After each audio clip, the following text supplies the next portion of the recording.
Hello and welcome to the disturbing world of medieval folklore. A soft-spoken journey through the unsettling tales and beliefs of the Middle Ages. If you're just settling in for a relaxing listen before bed, we'd love to know where in the world you're tuning in from and what time of day it is for you right now. Feel free to leave a comment and say hello. And if you enjoy this kind of calm, historical storytelling, be sure to subscribe for more soothing explorations of the past. As you get cozy and let my words wash over you, let's gently step into the peculiar realm of medieval folklore. In our modern world of science and reason, it's easy to dismiss the superstitions of ages past as merely quaint relics or primitive fancies. But for the people of the Middle Ages, the creatures and characters that populated their folklore were vividly real and often terrifying. These tales offer a fascinating window into the medieval psyche, reflecting the deep-seated fears, beliefs, and anxieties of the time. In a world plagued by war, disease, and religious upheaval, folklore served as a way to make sense of the chaos, to give form to the unknown, even if that form was monstrous. Through hushed whispers around the hearth and ominous stories scrawled on crumbling parchment, medieval Europeans conjured all manner of disturbing entities. Dragons and demons, witches and werewolves, restless revenants and malevolent fairies. In the flickering shadows of candlelight, these beings took on a terrifying reality. But beneath the surface, they also embodied very human dreads and desires. The fear of evil, the yearning for meaning in an uncertain world, even social commentary cloaked in supernatural trappings.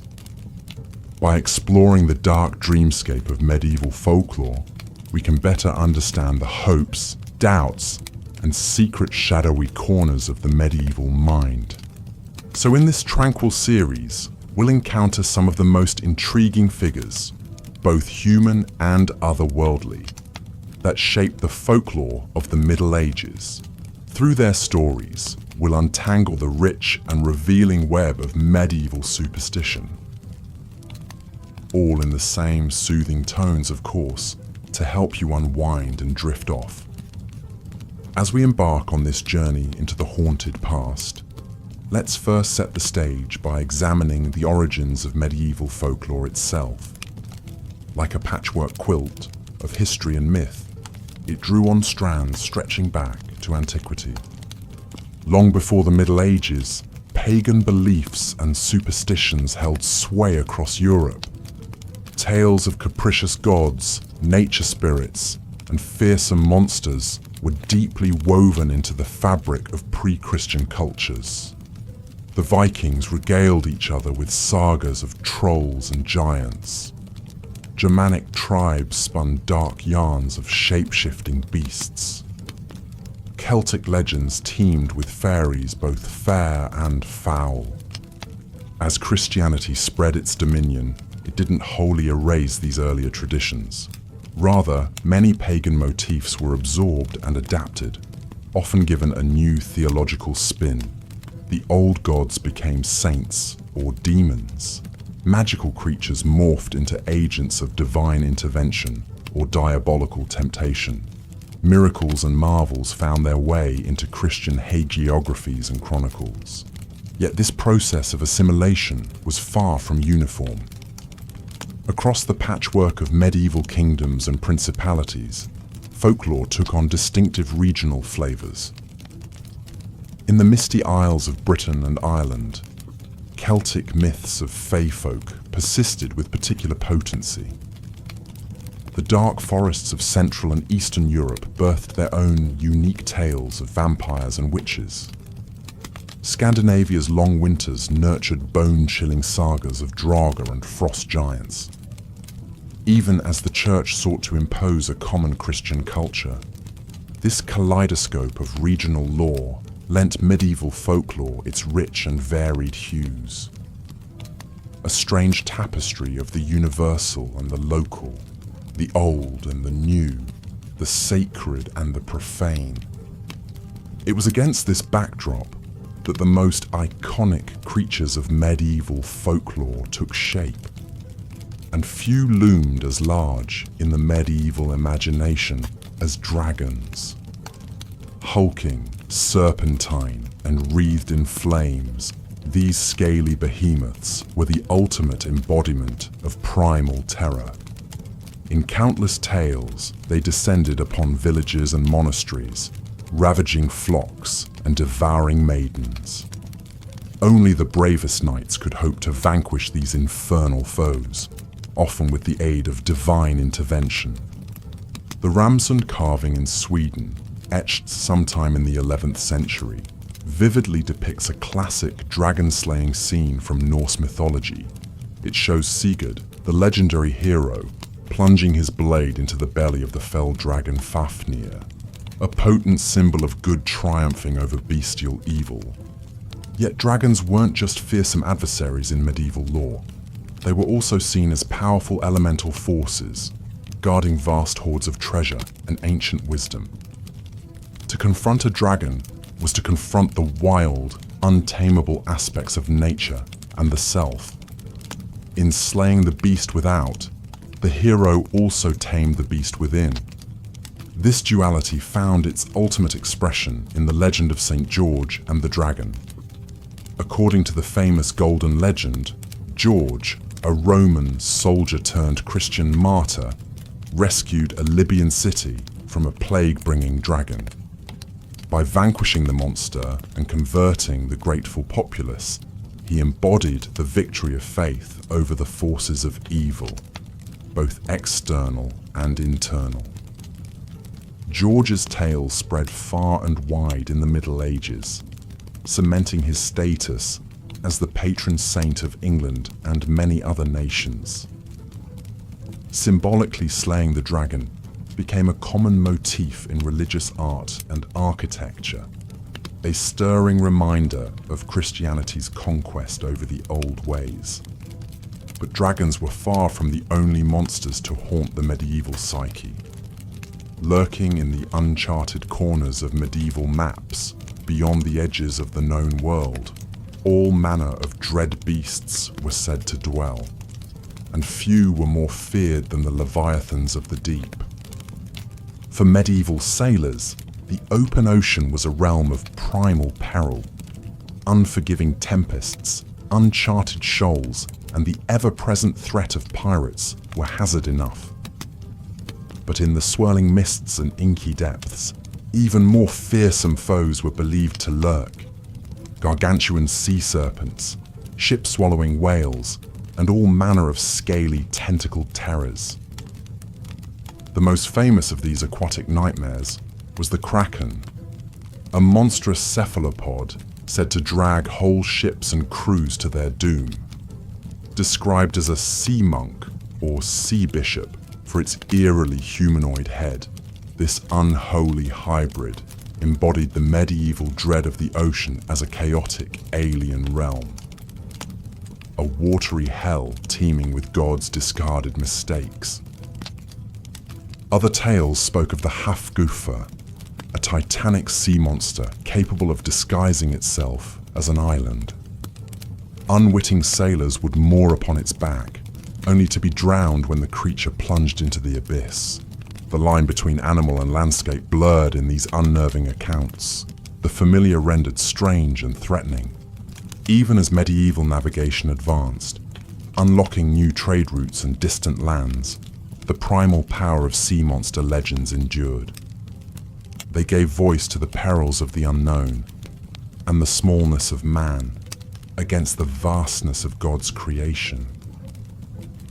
To venture beyond the sight of shore was to enter a liminal space, a world inverted, where the usual rules didn't apply, where monsters ruled the waves.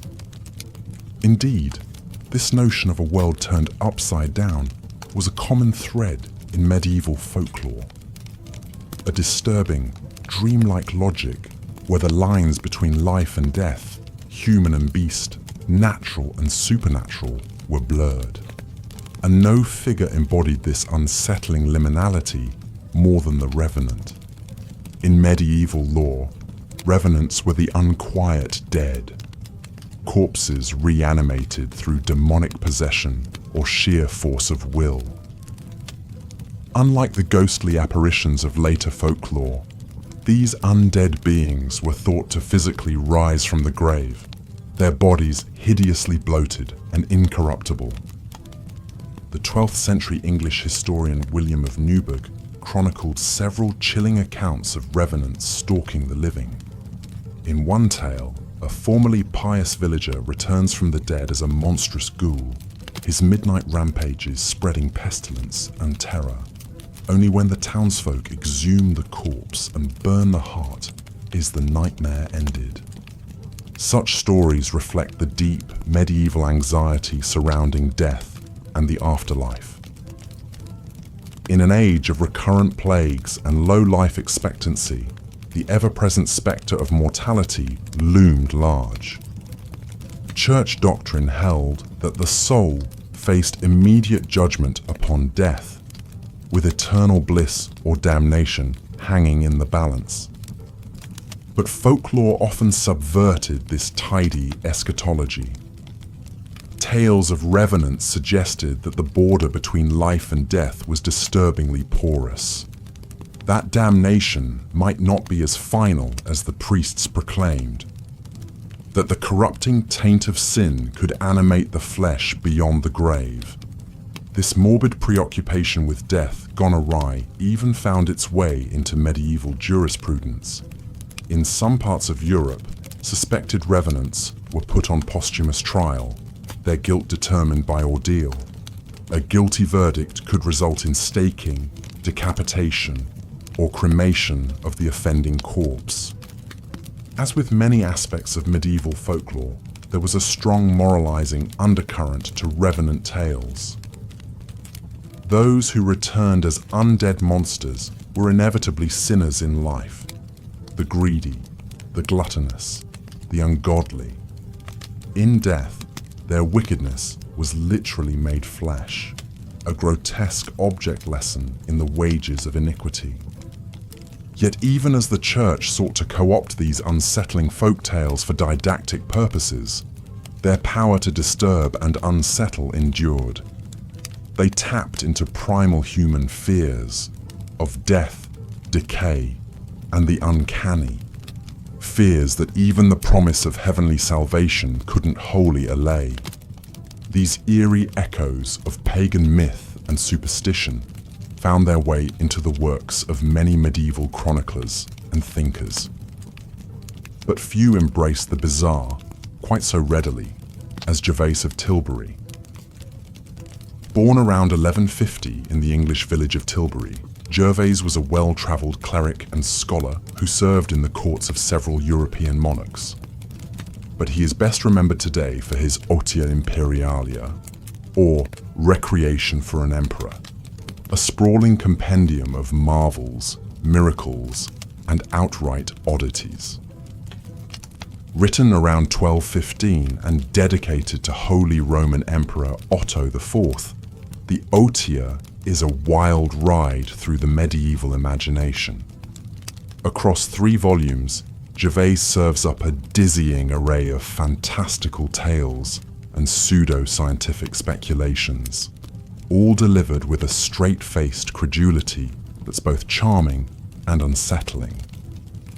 In one memorable passage, Gervase recounts the story of a mysterious race of small, swarthy men who emerge from the earth each summer to trade with the locals of Herefordshire. These secret people, as he calls them, vanish back underground come winter, leaving only faint whispers of their presence. Elsewhere, he tells of a monstrous hybrid creature, half man, half lion, captured in the forests of England and presented as a gift to King Henry II. The beast, Gervase assures us, was gentle as a lamb and quickly learned to eat at the royal table. But amidst these marvels are tales of a darker bent. Gervais devotes considerable ink to the malevolent machinations of demons, fairies, and other supernatural entities. He tells of infants stolen from their cradles by envious fae, of travelers led astray by will-o'-the-wisps, of pious monks tempted by succubi in the night. In one particularly chilling account, a noblewoman of Arles is seduced by a demon in the guise of a handsome knight. Only after bearing his monstrous offspring does she realize the true nature of her paramour. The demon coldly informs her that had she not uncovered his secret, he would have remained by her side until her death. Gervais presents these stories not as mere fictions, but as factual accounts gathered from eyewitnesses and reputable sources. For him, the realm of folklore was not a separate sphere from the natural world, but an integral part of it. Demons and monsters were as real as donkeys and millstones. This curious credulity was not uncommon among medieval scholars. In a world where the boundaries of scientific knowledge were still blurry, where the church taught that unseen forces could intercede in earthly affairs, tales of the uncanny could claim a veneer of truth. Yet even by the standards of his time, Gervais's Otia stands out for its sheer breadth of bizarre beliefs. It's a work that embodies the medieval mindset in all its wonder and terror, its fascination with the strange and the grotesque. In many ways, Gervaise was a man caught between two worlds. As a cleric and courtier, he was steeped in the learning and sophistication of the High Middle Ages, yet his work is shot through with the remnants of an older, darker worldview, a pagan cosmos of capricious spirits and chthonic horrors. This tension between Christian orthodoxy and pagan superstition is nowhere more apparent than in Gervais's treatment of fairies. Like many of his contemporaries, he viewed these beings not as the whimsical sprites of later folklore, but as dangerous and deceptive entities capable of great harm. In the Otia, fairies are a constant threat to the unwary traveler or the unbaptized child. They lure men to their doom with unearthly music and beguiling illusions. They replace human infants with sickly, demonic changelings. They spirit away young women to serve as midwives in their otherworldly realms. Gervais tells of a Carthusian monk who stumbles upon a fairy banquet in the forest. Tempted by the sumptuous spread, he pockets a silver goblet as proof of his adventure. But when he returns to his monastery, the goblet has turned to dust, a grim reminder of the ephemeral nature of fairy glamour. In another tale, a young man is lured into a mountain by a beautiful fairy woman. For what seems like 3 days, he enjoys her hospitality and her bed. But when he emerges, he finds that 300 years have passed in the mortal world. His family and friends are long dead, and he himself crumbles to dust soon after. These stories reflect a deep ambivalence towards fairies in medieval culture. On the one hand, they were seen as alluring and otherworldly, possessing knowledge and powers beyond human ken. But they were also profoundly untrustworthy, prone to caprice and cruelty. This dangerous duality found its ultimate expression in the figure of the fairy mistress, a seductive fae who takes a human lover, only to abandon or destroy him in the end. In the Lays of Marie de France, the knight Lanval is blessed with the love of a beautiful fairy, but loses her forever when he breaks his vow of secrecy. Such cautionary tales serve to reinforce the Church's teachings on the dangers of temptation and the need for spiritual vigilance. Fairies, like demons, were seen as agents of the devil, luring the faithful away from the path of righteousness with false promises and fleeting pleasures. Yet even as clerics railed against the perils of fairy folk, there was a reluctant fascination with these uncanny creatures. In a world increasingly bound by religious doctrine and social hierarchy, fairies represented a tantalizing glimpse of the wild and the free, a return to an older, more primal way of being. This uneasy mix of attraction and repulsion, wonder and terror, runs throughout Gervais's Otia and much of medieval folklore. It's a world where the marvelous and the monstrous are two sides of the same coin, where the line between the real and the unreal is always shifting. In many ways, Gervais's compendium is a fitting symbol of the medieval mindset itself, a strange and often disturbing tapestry of faith and superstition, beauty and grotesquerie. A world where angels and demons walk among us, where the natural and the supernatural bleed together in unsettling ways. It's this unnerving yet intoxicating sensibility that continues to fascinate us today.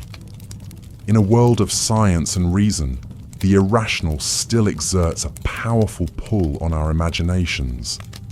The monsters and marvels of medieval folklore may no longer haunt our waking hours, but they linger still in the shadowy recesses of our collective psyche. So as we delve deeper into the disturbing world of medieval folklore, let's keep Gervais's curious spirit in mind. Let's approach these ancient tales with a mix of skepticism and wonder, reason and imagination. For in the end, the monsters without can tell us much about the monsters within. On that note, we'll leave Gervais and his unsettling menagerie for now. But don't worry, there are plenty more marvels and nightmares to come. In our next chapter, we'll encounter a different sort of medieval storyteller, one who used folklore as a tool for satire and social commentary. Until then, sweet dreams. As the medieval mind grappled with the mysteries of the natural world and the impenetrable workings of fate, folklore became a way to make sense of the inexplicable, to find meaning in the face of life's harsh realities. In an age where death was ever present, stalking the young and old alike, it's little wonder that the spectre of mortality loomed large in the popular imagination. One of the most enduring and unsettling motifs to emerge from this preoccupation with death was the dance of death, or danse macabre. This allegorical concept, which gained widespread currency in the late Middle Ages, vividly depicted the universality of death, showing how it would inevitably come for people of all stations and walks of life. In countless artworks from the period, we see the grim figure of death, often portrayed as a grinning skeleton, leading a procession of individuals from all rungs of the social ladder, kings and commoners, bishops and beggars, young and old, in a haunting dance toward the grave. These morbid tableaus served as a reminder of life's fleeting nature and the foolishness of earthly vanity in the face of our shared mortal destiny. The dance of death imagery reached its height of popularity in the 15th century, as Europe reeled from the devastating impact of recurring plague epidemics and seemingly endless warfare. In a world where death was a constant companion, such macabre motifs perhaps offered a strange sort of comfort, a reminder that no one, however wealthy or powerful, could escape the inexorable march of fate. Some of the most striking depictions of the dance of death can be found in the woodcut prints of the German artist Hans Holbein the Younger. Created in the 1520s, Holbein's intricate, almost satirical renderings show death intruding on the lives of people from all walks of life, a sardonic commentary on the futility of worldly striving. In one memorable scene, Death accosts a plump abbot, eagerly pulling him into the dance as the clergyman clutches vainly at his rosary. In another, a knight in full armor attempts to fend off Death's advances with his sword, a poignant reminder of the limits of earthly might. Kings, paupers, lovers, and merchants all are equal partners in Holbein's morbid ballet. The Dance of Death was more than just a cultural meme. It served important social and religious functions as well. By depicting death as the great leveler, it reinforced the Church's message about the importance of leading a pious life and eschewing worldly temptations. At the same time, it gave expression to the profound anxieties and sense of helplessness that pervaded medieval society in the face of famine, plague, and war. Even as the medieval world gave way to the Renaissance and Enlightenment, the Dance of Death motif continued to exert a powerful hold on the European imagination. Its haunting imagery can be seen in everything from the ghoulish skeletons of Baroque tomb sculptures to the Gothic fantasies of the Romantic Age. Indeed, the unsettling symbolism of the Danse Macabre foreshadowed the emergence of the modern Gothic horror genre in the 18th century. In the fog-shrouded graveyards and crumbling castles of writers like Horace Walpole and Anne Radcliffe, we can detect echoes of the medieval fascination with death and the uncanny. And what is Gothic fiction if not an exploration of those primal fears that haunted the medieval mind? The terror of the grave, the dread of the unknown, the uneasy sense that the boundary between the living and the dead is more porous than we'd like to believe. From the vampires and revenants of folk tales to the ghosts and ghouls of Gothic romance, the legacy of medieval folklore's morbid preoccupations lives on. Even in our modern, scientifically enlightened age, vestiges of these old superstitions and beliefs still linger, surfacing in everything from ghost stories around the campfire to the zombies and vampires that populate our movie screens and TV shows. Perhaps there's something deep in the human psyche that will always be drawn to the dark, the macabre, the things that go bump in the night. As we've seen, medieval folklore is a rich tapestry woven from strands of pagan superstition, Christian belief, and the timeless fears and fantasies that haunt the human imagination. From fairies and monsters to witches and walking corpses, the medieval world was alive with unsettling tales and eerie entities. But for all their strangeness and horror, these old stories also have much to tell us about the lived realities and mental landscapes of the people who told them.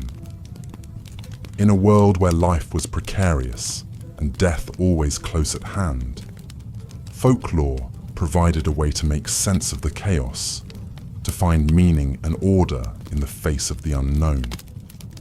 The medieval mind may seem alien and unsettling to us now, with its ready belief in the supernatural and its morbid fascination with death and the grotesque.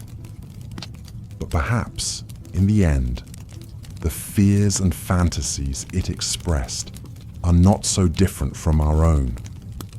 After all, don't we still tell ourselves stories to cope with the darkness, to find a way through the uncharted wilderness of our own psyches?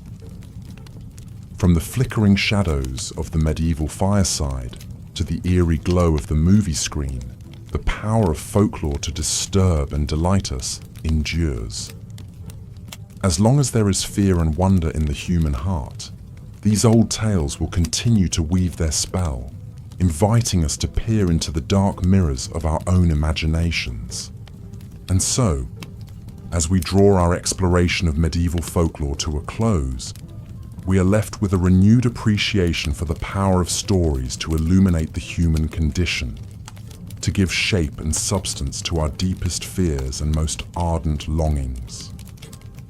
In the end, perhaps the real lesson of these unsettling tales is that the monsters we imagine say more about us than they do about the world outside.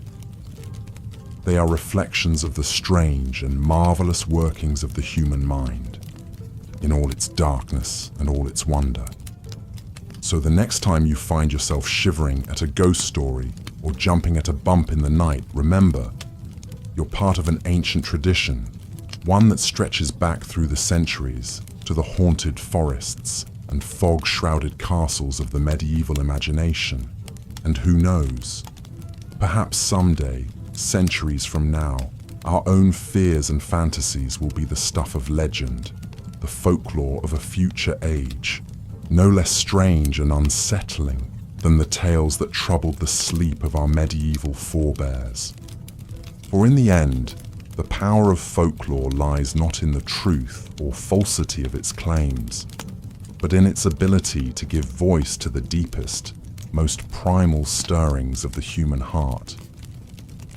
It is a mirror held up to our own souls, reflecting back to us the wonders and the terrors that lurk within. And as long as there are stories to tell and imaginations to spin them, that mirror will never lose its power to enchant and unsettle us. So embrace the darkness, dear listener. Let the tales of the past whisper their secrets in your ear. And know that in the timeless realm of folklore, the boundary between the real and the imagined, the living and the dead, is ever a shifting, shadowy thing. Sweet dreams. As we've seen, medieval folklore was rife with tales of malevolent fairies and impish sprites that delighted in tormenting hapless humans. But perhaps no creature struck more fear into the medieval imagination than the werewolf. Since ancient times, there have been stories of men transforming into wolves. But in the Middle Ages, belief in werewolves reached a fever pitch. It was thought that a person could become a werewolf through witchcraft, a curse, or even donning a wolfskin belt. Once transformed, the werewolf was consumed by bestial urges, driven to stalk the forests and devour livestock, or even human prey. One notorious alleged werewolf was Peter Stump, a 16th century German farmer. Under torture, Stump confessed to practicing black magic for decades and transforming into a monstrous wolf. In his lupine form, he claimed to have killed and eaten 14 children, 2 pregnant women, and countless animals.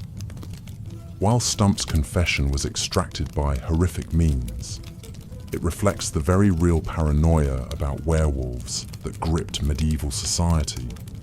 But werewolves weren't the only beings thought to inhabit the wilderness outside human settlements. Many folk tales spoke of the Wodwos or wild man, a hairy, club-wielding humanoid creature that roamed the deep forests. Sometimes the wild man was depicted almost like a noble savage, possessing an uncorrupted, primal wisdom. But more often, he embodied the medieval fear of ungodly, uncivilized nature, red in tooth and claw. Perhaps the wild man represented anxieties about the tenuousness of medieval civilization, and how quickly a man removed from society might revert to baser instincts. Across medieval literature and art, civilized life is often contrasted with the chaotic savagery of the wilderness, a precarious dichotomy that the wild man and werewolf threaten to upend. These bestial beings can be seen as liminal figures, straddling the boundary between man and beast, civilization and wilderness, order and chaos. They embody deep-seated fears about the animal lurking within the human, and the ever-present risk of people shedding their humanity and descending into monstrosity. It's fascinating to consider how these medieval preoccupations foreshadow later works of Gothic fiction and horror. the werewolf would stalk the pages of many a penny dreadful, and the trope of civilized people going native and regressing to savagery would be explored by authors like Joseph Conrad. Even the seemingly quaint wild man archetype arguably anticipates cryptids like Bigfoot that still haunt the modern imagination. So while tales of werewolves and wild men may seem outlandish to us now, for medieval people, these creatures were very much a part of their mental landscapes of fear. Lurking at the edges of the civilized world, they embodied the ever-present threat of humanity's wild nature, overwhelming the fragile trappings of civilization. But of course, the medieval terror of the monstrous was not confined merely to the world of beasts and cryptids. In many ways, the most horrific figure of all was that of the witch, the evil sorcerer who consorted with devils to cast curses and destroy the innocent. And it's to the medieval preoccupation with witchcraft that we turn our attention next. Throughout the Middle Ages, belief in magic and witchcraft was widespread. While the church condemned sorcery as a demonic art, common folk often resorted to charms, spells, and potions for protection or to influence fate. Over time, the concept of the diabolical witch who gained malevolent powers through a pact with Satan became increasingly feared and reviled. The late Middle Ages saw a veritable witch craze, with witchcraft blamed for everything from blighting crops to souring milk to causing impotence. Accusations flew, and the mere hint of sorcery could turn neighbor against neighbor. Inquisitors and magistrates developed elaborate methods to prove a suspected witch's guilt, often through brutal means. One common test was the ordeal by water, in which the accused witch was stripped naked, bound, and thrown into a lake or river. If she sank, she was declared innocent, but if she floated, as an unnatural witch surely would, then she was guilty and promptly executed. Another notorious method was pricking a witch's skin to find the devil's mark, an insensitive spot where Satan's claw had touched her. Of course, such tests were heavily rigged against the accused from the start. Perhaps most influential in stoking the fires of witch-hunting fever was the 1487 treatise Malleus Maleficarum, or Hammer of Witches. This lurid manual, written by German clergyman Heinrich Kramer, was filled with accounts of witches' evil deeds gained through torture and hearsay. It portrayed witchcraft as a vast, malevolent conspiracy against Christendom that needed to be ruthlessly stamped out. Kramer described witches as depraved women driven by perverse lust, who copulated with the devil and his demons at debauched sabbats. These sorceresses were accused of blighting crops, cursing enemies, corrupting priests, and murdering babies. The ultimate early modern folk devils. The Malleus Maleficarum went on to become a kind of witch hunter's Bible, fueling the persecutions that would claim thousands of lives, mostly women, over the following centuries. It's difficult for us in the modern age to fathom the sheer paranoia and terror that the spectre of witchcraft evoked in the medieval mind. In a pre-scientific world plagued by famines, plagues, and misfortunes, witches represented a convenient scapegoat, the hidden hand of Satan sowing evil and destruction. And as with so much of medieval folklore, women often bore the brunt of men's fear and suspicion.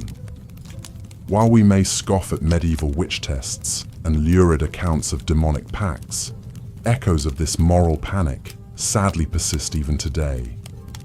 We still use terms like witch hunt to describe a baseless campaign of persecution, often against vulnerable targets. And the grim legacy of medieval witchcraft beliefs can arguably be traced in modern conspiracies about satanic cabals and the Illuminati. So as we ponder the disturbing world of medieval folklore, it's worth reflecting on how these fearful superstitions and irrational beliefs are never as far behind us as we might think. The specific threats may change with the times, but sadly, human nature remains much the same, ever prone to imagining evil and monstrosity lurking in the shadows. One particularly unnerving aspect of medieval lore was the belief in ghosts, revenants, and the restless dead.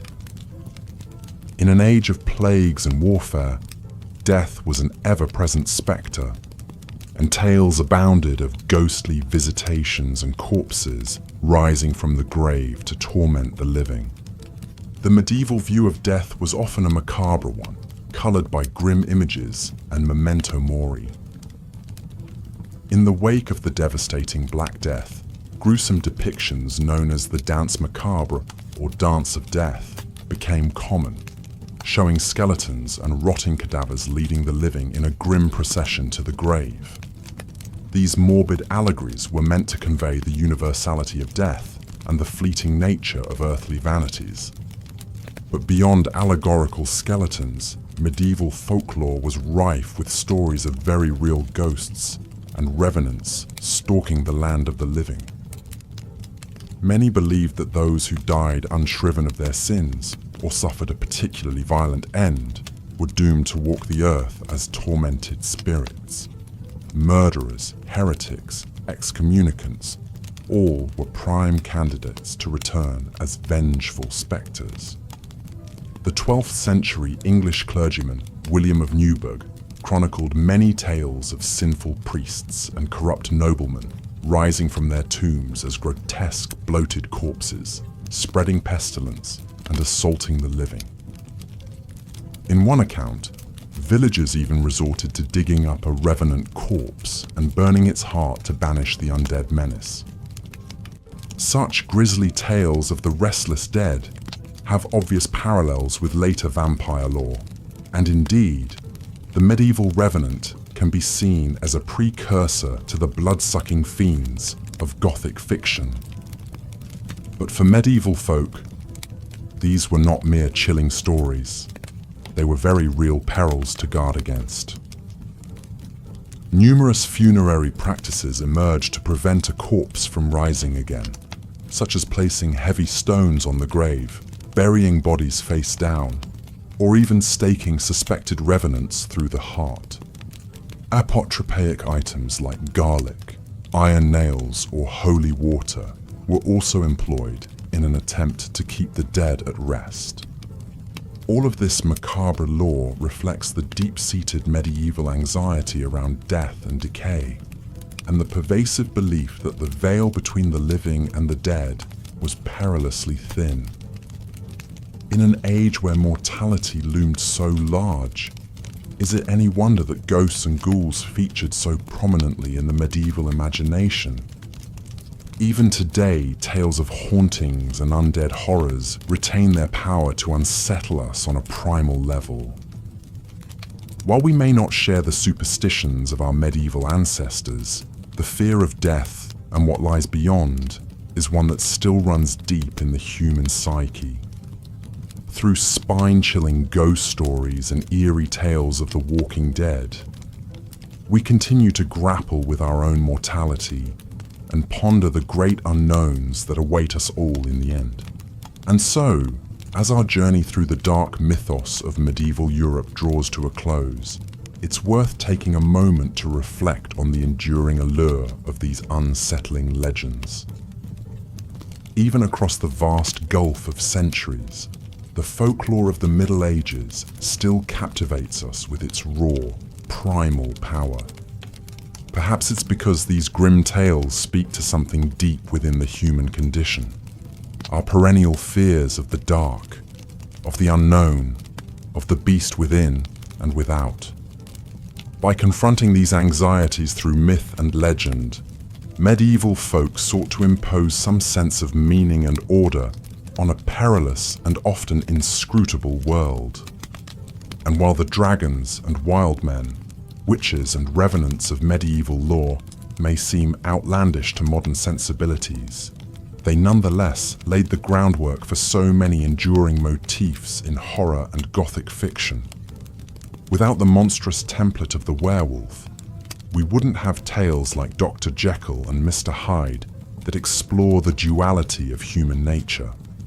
Without the diabolical villainy of the witch, we wouldn't have iconic characters like Dracula, emblems of evil's seductive allure. So in a sense, when we consume modern horror media, when we eagerly devour the latest Stephen King novel, or lose ourselves in a scary Netflix series, we are participating in a grand storytelling tradition that stretches back to those fearful folk huddled around the medieval hearth, swapping shuddersome stories of the unquiet dead. Because while the trappings and technologies of our world would be unrecognizable to our medieval forebears, the human heart, with all its midnight dreads and macabre imaginings, remains essentially unchanged. We are still those anxious, hairless apes jumping at shadows in the night, still weaving intricate myths to make sense of the senseless and shield ourselves from the void. So perhaps the real lesson to take from this morbid survey of medieval folklore is one about the enduring power of stories, to captivate, to unnerve, and above all, to bind us together as a species united in our primal fears and yearnings. And though the tales may change with the telling, that uncanny connection that shiver down the spine is one that echoes through the ages, as timeless as it is terrifying. As the Black Death stalked the land, it amplified existing fears of the supernatural and the demonic. The medieval mind, already primed with tales of vampires, revenants, and witchcraft, saw the devastating pandemic as punishment from God or the work of malevolent forces. Villages decimated by plague were said to be cursed, while individuals who miraculously survived were sometimes accused of colluding with dark powers. Amidst this climate of dread, the allegory of the danse macabre, or dance of death, gained renewed urgency. The motif, which first emerged in the late 13th century, vividly depicted the universality of death, showing skeletal figures leading people from all walks of life in a grim procession to the grave. Kings and paupers, knights and clergymen, young and old, none were spared death's inevitable summons. One of the earliest known visual depictions of the danse macabre adorned the cloisters of the Cemetery of the Holy Innocents in Paris, painted in the aftermath of the Black Death in the late 1420s. Though lost to time, surviving fragments and etchings attest to its striking imagery. The mural portrayed a series of figures from various social stations, each accompanied by an animated corpse as their ghoulish dance partner. Eerie, yet darkly humorous, it served as a grim reminder of life's fleeting nature. Across Europe, the dance of death appeared in church frescoes, manuscripts, woodcuts, and even the emerging medium of printed books. One particularly famous series of woodcuts was created by the German artist Hans Holbein the Younger in the 1520s. With intricate detail and biting social commentary, Holbein depicted death infiltrating every sphere of human activity, rudely interrupting the living in both mundane and momentous scenes. While the Black Death was undoubtedly a catalyst for the spread of the danse macabre, the motif also reflected a broader late medieval preoccupation with human mortality. The ravages of plague were compounded by the carnage of the 100 Years' War and frequent famines, making death an ever-present spectre for rich and poor alike. In a world where life was often nasty, brutish, and short, macabre imagery became a way to confront and even mock the Grim Reaper's power. The Dance of Death was more than just a morbid, artistic trope, however. It also served a moralizing function, reminding viewers of the importance of living a virtuous life in preparation for Judgment Day. Many depictions included skeletons holding mirrors, hourglasses or shovels, symbolizing vanity's folly and time's inexorable march. Preachers seized upon the allegory to warn against earthly attachment and extol the eternal, as church walls and cemeteries became canvases for ghastly memento mori. Yet even as the Dance of Death promulgated a message of pious detachment, it also conveyed a certain egalitarian undertone. By presenting death as the great leveler, the motif subtly critiqued the rigid social hierarchies of the age. Peasants could take grim satisfaction in seeing death rudely yank bishops and barons into the great beyond. The richer and more powerful, it implied, had just as far to fall as the lowly and meek. The appeal of the danse macabre gradually waned in the centuries following the medieval period, but its haunting imagery left an indelible mark on the European psyche. Echoes can be seen in the ghastly skeletons adorning Elizabethan memento mori rings, the ghoulish phantasmagoria of Victorian Gothic fiction, and the skeletal protagonists of modern films like The Seventh Seal and Coco. Even today, as we euphemistically speak of death and taxes, or cynically jest that the graveyard is the only true democracy, we unknowingly channel that quintessentially medieval gallows humor in the face of life's one universal constant. The Dance of Death may have emerged from the particular anxieties of the medieval world, but it tapped into deeper human fears and fascinations. The unsettling idea that death could come for anyone at any time, the wry catharsis in confronting it through morbid humor, the conviction that how we face our end matters more than earthly status. These are sentiments that still resonate across the centuries. Medieval men and women found some cold comfort in the danse macabre. So too might we recognize our common fate in its grinning, ghastly ranks. But the impact of medieval folklore extends well beyond the Dance of Death.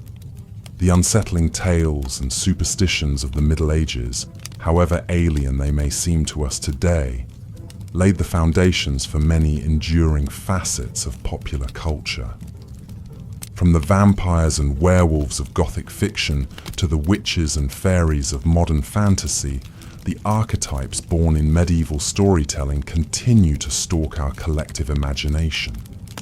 Consider, for instance, the vampire, that undead creature of the night who subsists on the blood of the living. While the term vampire itself only emerged in the 18th century, the idea of malevolent revenants who preyed upon humans dates back to ancient times. But it was in the medieval period that these disparate folk beliefs coalesced into something resembling the literary vampires we know today. Medieval chroniclers wrote of creatures called revenants or Nachtseher, shambling corpses that rose from the grave to terrorize their former communities.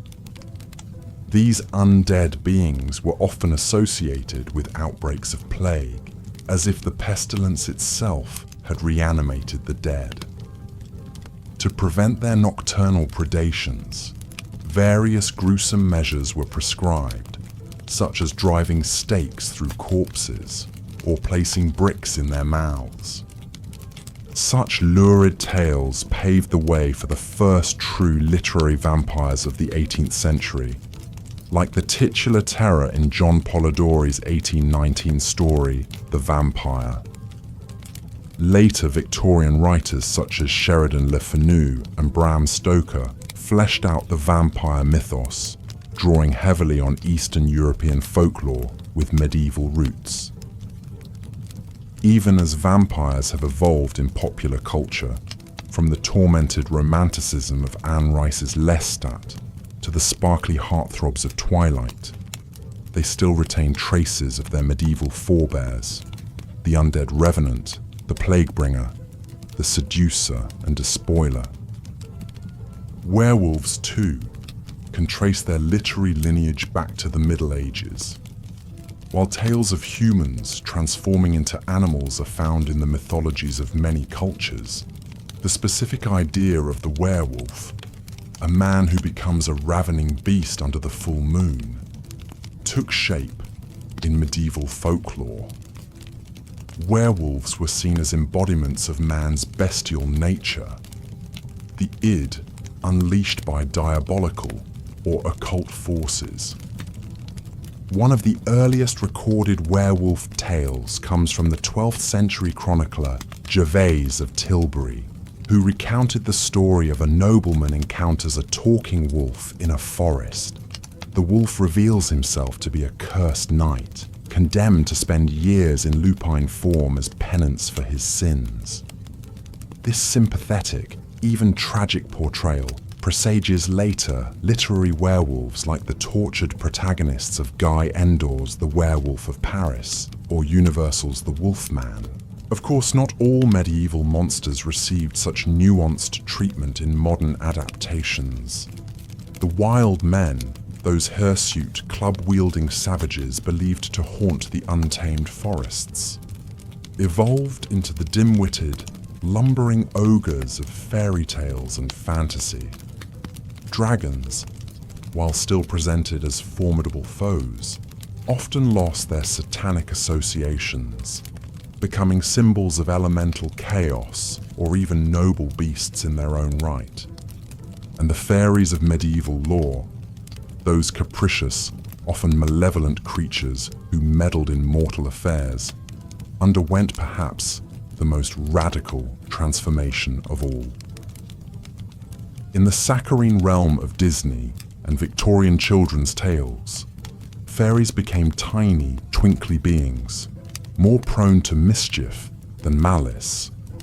Only in recent years have writers like Susanna Clarke and Neil Gaiman sought to recapture some of the dangerous allure of the medieval fairies, those perilous spirits who haunted the wild places beyond human dominion. But it is not just the creatures and characters of medieval folklore that have endured in our modern imagination.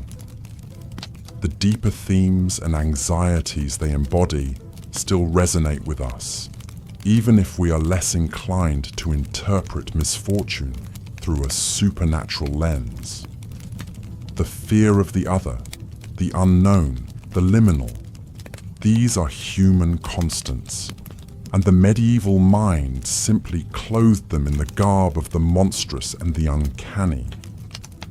When medieval peasants spun tales of witches blighting crops or changelings supplanting children, they were grappling with the capricious cruelty of fate in a world where so much lay beyond their control or comprehension. When they populated the wild places with dragons and woodwoosies, they were projecting their fears of the untamed and the uncivilized onto the landscape. And when they whispered of revenants stalking plague-ridden villages, they were confronting the implacable spectre of death in a time of harrowing mortality. These anxieties may take different forms today, but they have not vanished. We still fear the stranger, the unknown, the uncontrollable. We still seek to make sense of seemingly senseless misfortune through storytelling, even if we dress it up in the language of conspiracy theories or moral panics rather than hexes and curses. And we still, on some deep level, shiver at the thought of what might lurk in the shadows, of what primal chaos might rear its head and upend our neatly ordered lives. This, perhaps, is the enduring power and fascination of medieval folklore. For all its strangeness and superstition, It speaks to something deeply, perennially human. Those eerie tales whispered by hearthfires on long winter nights. Those unsettling creatures etched into the margins of manuscripts and the vaults of churches. They give shape to the nameless fears and desires that have haunted us since we first started spinning stories to make sense of the world and our place in it. So the next time you shudder at a vampire's unquenchable thirst, or thrill at a witch's arcane curse, or ponder a ghost's unfinished business, pause and remember the medieval men and women who first gave form to these enduring archetypes. They may have lived in a world very different from our own, steeped in superstition and beset by unimaginable hardships. But through their folklore, they etched a portrait of the human condition in all its macabre splendor. A portrait that still has the power to unsettle, beguile, and resonate, hundreds of years after the last medieval storyteller fell silent. Our journey through the dark and fascinating world of medieval folklore has come to a close. From the fire-breathing dragons and capricious fairies to the vengeful revenants and diabolical witches, we've seen how the medieval imagination populated the world with a panoply of supernatural entities. These beings embodied the hopes, fears, and anxieties of a society grappling with famine, war, plague, and religious upheaval.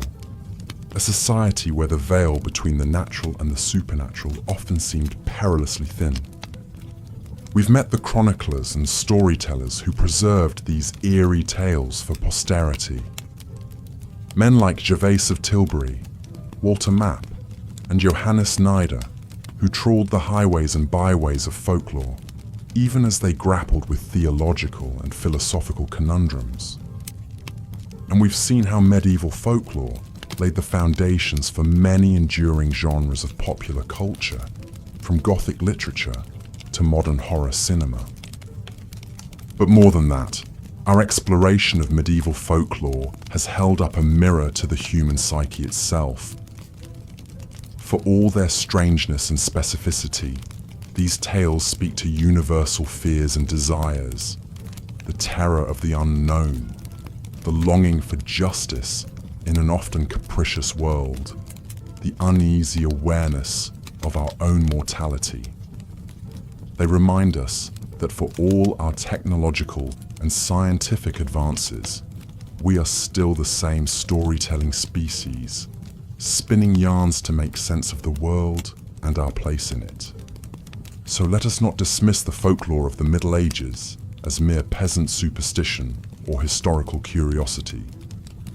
Let us instead marvel at the ingenuity and resilience of the medieval mind, which confronted the darkest aspects of the human experience and transmuted them into tales of wonder, horror, and cautionary wisdom. And let us appreciate how those tales continue to resonate down the centuries, speaking to the deep reservoirs of fear and awe within us all. The medieval world may be long gone, but its dreams and nightmares still haunt us. The faces and names may change, but the stories remain, told and retold around campfires, in books and films and video games, wherever people gather to peer into the darkness and wonder what might be peering back. In this way, the folklore of the Middle Ages lives on, an unbroken thread of storytelling, stretching back to when our ancestors first huddled around hearths and whispered of the monsters in the shadows. And so we come to the end of our journey through the disturbing and captivating world of medieval folklore. But the tales, of course, go on, as they always have and always will, as long as there are stories to tell and people to listen in rapt, shivering attention. For in the end, perhaps that is the true magic of folklore. Its power to bind us together across the ages, to remind us of our shared hopes and fears, our common humanity in the face of the vast unknown. The medieval men and women who first gave voice to these tales may be long gone, but their legacy endures. So the next time you hear a strange bump in the night, or feel a sudden shiver down your spine, or find yourself wondering what might lurk just beyond the firelight, remember the storytellers of old and the unquiet ghosts they conjured with their words. And know that you are part of an ancient, ongoing conversation between the human imagination and the dark mysteries of the world. And with that thought, dear listener, I bid you good night. May your dreams be untroubled by the spectres of the past, or if they are, may you find in them not terror, but a strange and thrilling wonder. For in the end, perhaps that is the greatest gift of medieval folklore. The reminder that even in the darkest of times, the human spirit endures and finds a way to spin light and meaning from the shadows. Thank you for joining me on this journey through the haunted landscapes of the medieval mind. Until next time, may your own story be filled with magic, wonder, and just a touch of the deliciously macabre. As we delve deeper into the macabre menagerie of medieval folklore, we come face to face with some of the most chilling and disturbing creatures believed to stalk the dark forests and murky swamps of medieval Europe. These were not the charming, sanitized fairy tale characters of modern children's stories. No, these were malevolent entities, born of primal fears and ancient superstitions, ready to drag hapless humans to their doom. Perhaps no creature struck more terror into the medieval heart than the werewolf. The idea of a man transforming into a ravenous wolf-like beast under the light of the full moon is one of the most enduring and pervasive myths in folklore around the world. But in medieval Europe, werewolf beliefs took on a particularly sinister and diabolical character. Werewolves, or lycanthropes as they were sometimes called, were seen as humans who had made a pact with the devil, selling their souls in exchange for the ability to shapeshift into wolves. This transformation was said to grant them superhuman strength, speed, and bloodlust, turning them into the perfect killing machines. By day, they might appear as normal men and women, but when the moon rose full and bright in the night sky, they would shed their human skins and become snarling, insatiable beasts. Medieval accounts of werewolf attacks were vivid and terrifying. In his 12th century work, Topographia Hibernica, the scholar Giraldus Cambrensis tells of a priest traveling through a forest in Ireland who stumbled upon two wolves. These wolves spoke to him with human voices, explaining that they were a man and woman from Ossory, cursed to become wolves every 7 years as penance for their sins. The priest, moved by their plight, administered last rites to the she-wolf who was near death. Upon vanishing into the forest, the male wolf returned with a sheep carcass to feed his dying companion, a strangely poignant scene amidst the horror. Another famous werewolf story from the medieval period concerns a Livonian peasant named Thys. In 1692, Thys openly admitted to being a werewolf before a court, but claimed he was one of the hounds of God who descended into hell 3 times a year to battle witches and wizards to ensure a good harvest. This account, recorded by the Baltic German scholar Karl Hermann, provides a fascinating glimpse into the complex folklore surrounding werewolves, where they were not always seen as purely evil, but sometimes as ambivalent or even beneficial figures. But the medieval fear of werewolves was not just confined to folklore and travelers' tales. It had very real and tragic consequences. In 1521, 2 men, Pierre Bergeau and Michel Verdun, were executed in Poligny, France. after confessing under torture to being werewolves and devouring several children. Their trial was overseen by the Inquisitor General of Besançon, who wrote a lengthy treatise on werewolves and their supposed diabolical nature. This was just one of many werewolf trials that occurred in medieval Europe, as authorities sought to root out and destroy these perceived monsters in human form. The origins of the werewolf myth are ancient and varied, with shape-shifting humans appearing in the folklore of many cultures. But the medieval Christian Church gave werewolf beliefs a decidedly demonic twist. Theologians like Thomas Aquinas argued that only God had the power to truly transform one creature into another, so any human shapeshifter must be doing so through the power of the devil. This tied werewolves to the growing medieval obsession with witchcraft and heresy, making them not just bloodthirsty brutes, but agents of Satan himself.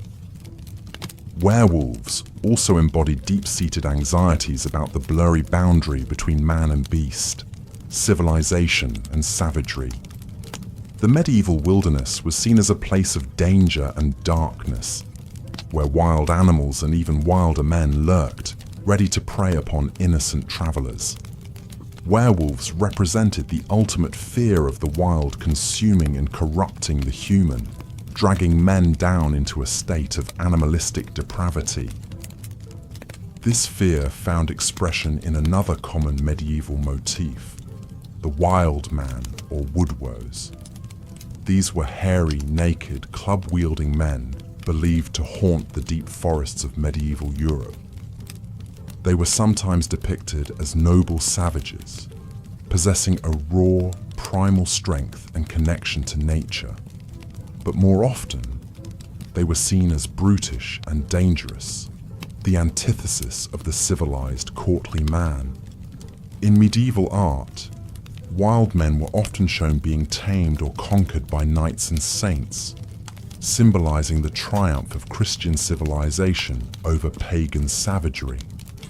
But they also served as a reminder of the wildness that lurked within all men, the beast that could take over if one strayed too far from the path of righteousness.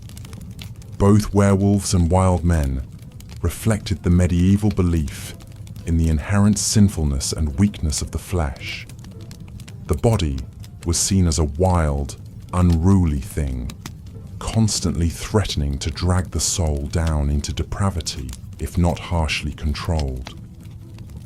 In a world where disease, famine, and violence were everyday realities, the idea that the monster might dwell within, that one's own body could betray and destroy the self, was a terrifying thought.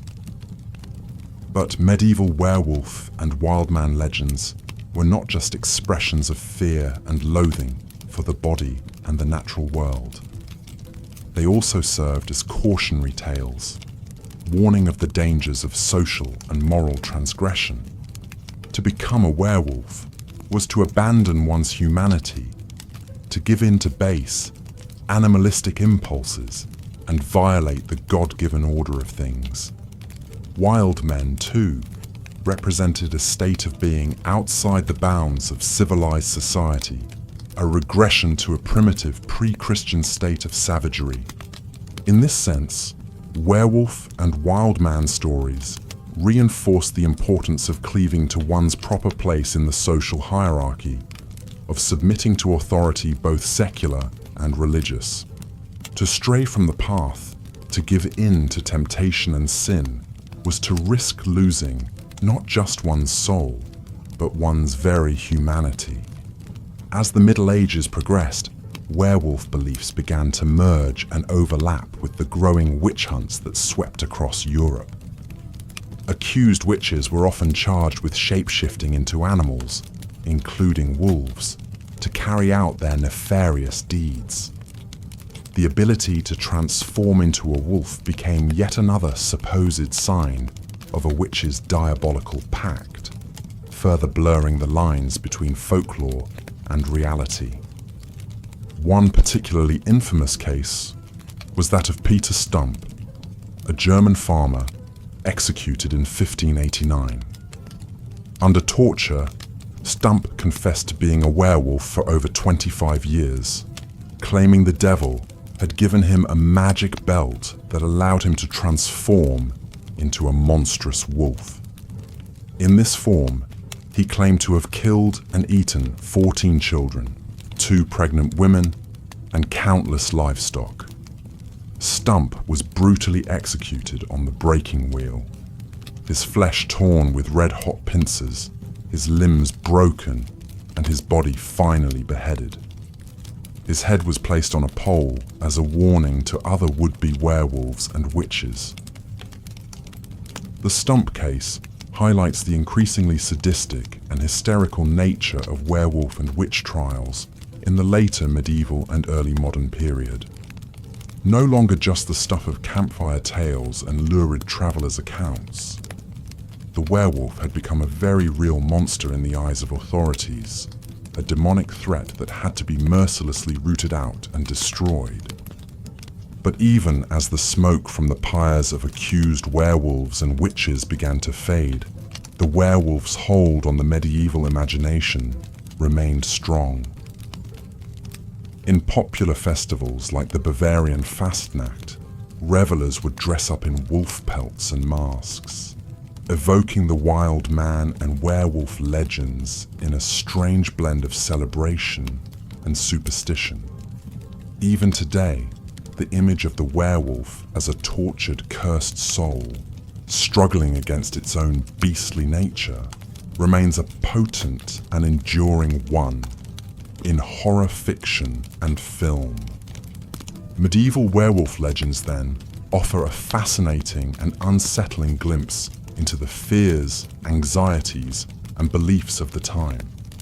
They reflect a world where the boundary between man and beast, civilization and savagery, was seen as fragile and easily transgressed. A world where the monster was not just an external threat, but a chilling reminder of the darkness that lurked within the human heart. In a time when life was often nasty, brutish, and short, when the wilderness seemed to press in on all sides, waiting to consume the unwary, tales of werewolves and wild men served as dark fables of the need to cling to one's humanity in the face of a hostile and terrifying universe. They warned of the dire consequences of giving in to sin, of straying from the narrow path of Christian virtue. But they also perhaps served as a strange sort of wish fulfillment, a fantasy of escaping the rigid confines of medieval society and indulging the primal, animalistic side of human nature. After all, there is a dark allure to the idea of the werewolf. The notion of shedding the constraints of civilization, of running free and wild under the pale light of the moon, even if only for a night. In the end, the medieval werewolf remains a potent and enduring symbol of the darkness that dwells within us all, the beast that sleeps fitfully beneath the thin veneer of human civilization. A reminder that no matter how far we may think we have come from our primitive, superstitious past, the wild still calls to us, whispering in our blood and our bones. And so we continue to tell stories of werewolves and wild men, just as our medieval ancestors did. Because in these dark fables, we confront both our deepest fears and our darkest desires. We grapple with what it means to be human in a world that is often red in tooth and claw, and we remind ourselves again and again of the importance of holding fast to our humanity, even as the beast within howls to the uncaring moon. From werewolves, our journey through the haunted forests of medieval folklore now takes us to an encounter with another beloved and feared figure of the time, the witch. In the medieval imagination, witches were malevolent sorcerers, usually women, who had traded their souls to Satan in exchange for dark, occult powers. The roots of medieval witch beliefs are complex and varied, drawing on a heady mix of pagan folklore, Christian theology, and classical mythology. Many of the characteristics associated with witches, riding broomsticks, brewing potions in cauldrons, cavorting with demons, have their origins in earlier European legends of malevolent spirits and goddesses. But it was in the Middle Ages that these disparate beliefs coalesced into the figure of the witch as we now know it. This was in large part due to the influence of the Christian Church, which saw witchcraft as a direct threat to its power and authority. To medieval theologians, witches were not just misguided pagans or folk healers, but active agents of Satan, engaged in a cosmic struggle against the forces of good. The 13th century saw the birth of the Inquisition, a powerful office within the Catholic Church tasked with rooting out heresy. As the Inquisition's power grew, so too did the Church's obsession with witchcraft. Inquisitors like Bernard Gouy and Nicholas Aymeric wrote extensive treatises on the supposed practices and identifying marks of witches, laying the groundwork for the full-blown witch hunts of the early modern period. But it was not until the 15th century that the witch craze truly took hold in medieval Europe. In 1484, Pope Innocent VIII issued the infamous Bull Summis Desiderantes Affectibus, which explicitly condemned witchcraft as a heresy against the Church. 2 years later, the notorious witch-hunting manual Malleus Maleficarum, or The Hammer of Witches, was published by the German inquisitors Heinrich Kramer and Jacob Sprenger. The Malleus Maleficarum was a lurid and deeply misogynistic work, reflecting the pervasive belief in the inherent weakness and wickedness of women. It portrayed witches as depraved servants of Satan, who flew to nocturnal assemblies known as sabbats, where they worshipped the devil, engaged in orgies, and plotted to destroy Christian society. The book also provided detailed instructions on how to identify, interrogate, and execute suspected witches. Armed with this powerful ideological weapon, medieval witch hunters set to their grim work with renewed zeal. Across Europe, accusations of witchcraft multiplied, fueled by a toxic mix of superstition, misogyny, and religious fervor. Women were particularly vulnerable to these accusations, as they were seen as weaker in faith and more susceptible to the devil's influence. One of the most notorious witch trials of the medieval period took place in the French town of Arras in 1459. A condemned murderer named Robinet de Vaux, seeking to avoid execution, claimed that he was part of a widespread witch cult that included many prominent citizens of the town. This sparked a wave of accusations and arrests as panic and hysteria gripped the populace. Under torture, the accused confessed to an array of lurid and fantastical crimes. They admitted to attending sabbats, worshipping a demon in the form of a goat, and engaging in cannibalism and infanticide. They also claimed to have used their occult powers to blight crops, cause disease, and murder their enemies. In the end, 12 people were burned at the stake as a result of the Arras trials. But the impact of the trials went far beyond the fates of the individual accused. They helped to cement the image of the witch as a malevolent, Satan-worshipping threat to Christian society in the medieval imagination. This image was further reinforced by popular works of art and literature, such as Albrecht Dürer's engraving The Four Witches and Hans Baldwin Green's painting Witches' Sabbath. These grotesque sexualized depictions of witches engaging in diabolical acts served to fuel the growing hysteria and fear surrounding witchcraft. But even as the witch hunts reached their fever pitch, there were some voices of reason and skepticism. The Dutch physician Johann Weyer, in his 1563 work De Praestigiis Daemonum, argued that accused witches were not servants of Satan, but mentally ill women who had been deluded by the devil. Weyer's work was groundbreaking in its attempt to provide a medical and psychological explanation for the supposed phenomena of witchcraft. However, Weyer's arguments were largely drowned out by the clamour of the witch hunters.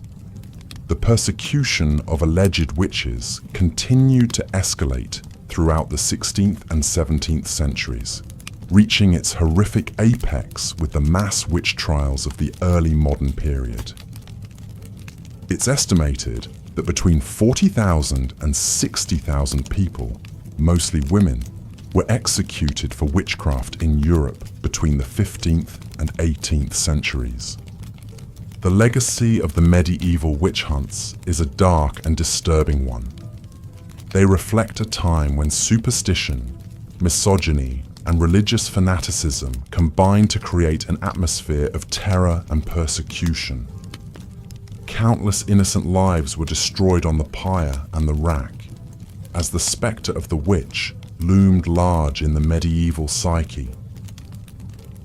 But the witch hunts also reveal something deeper about the human psyche: our propensity to demonize and destroy that which we fear and do not understand.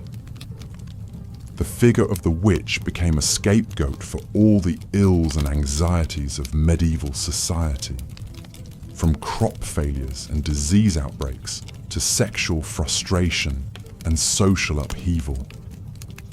In a world where life was precarious and the forces of nature seemed capricious and often cruel, the witch represented a malevolent, supernatural threat that could be identified, confronted, and ultimately destroyed. By hunting and burning witches, medieval society sought to assert control over the chaos and uncertainty of existence, to create an illusion of order in a fundamentally disordered world. Today, the figure of the witch has undergone a remarkable transformation in popular culture. No longer the malevolent hag of medieval legend, the modern witch is often portrayed as a symbol of feminine power, a wise woman in tune with the forces of nature. This reclaiming of the witch archetype reflects a broader shift in our understanding of gender, power, and spirituality. But the dark history of the witch hunts remains as a warning from our medieval past. It reminds us of the dangers of ignorance, fear, and fanaticism, of the human capacity for cruelty and injustice in the face of the unknown. It is a grim testament to the power of superstition and the fragility of reason, a haunting reminder of the monsters we create in our own image. As we delve ever deeper into the shadowy realms of medieval folklore, we find ourselves confronted again and again with the blurred boundaries between the natural and the supernatural, the human and the monstrous.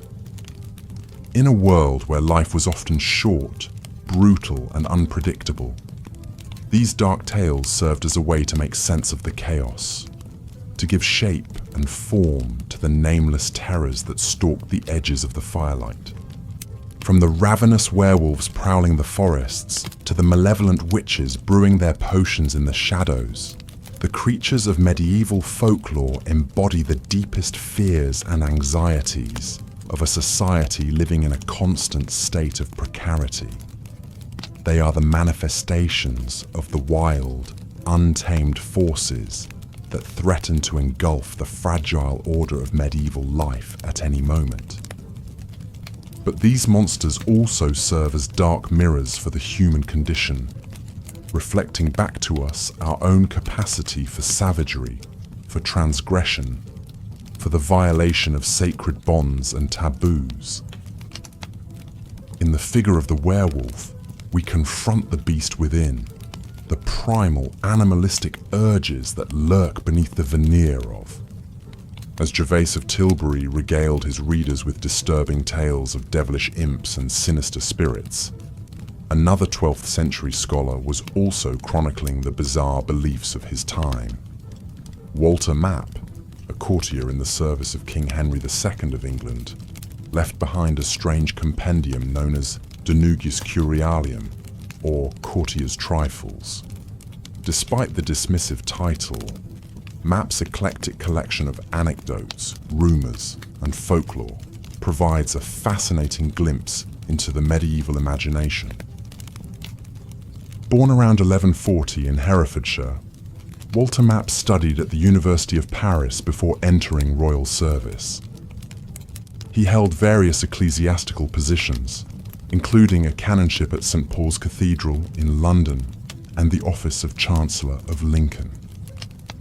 But it was Map's role as a courtier and diplomat that gave him access to a wealth of stories and gossip from across Europe. In De Nugis Curialium, Map presents these nuggets of information in a satirical, often tongue-in-cheek style.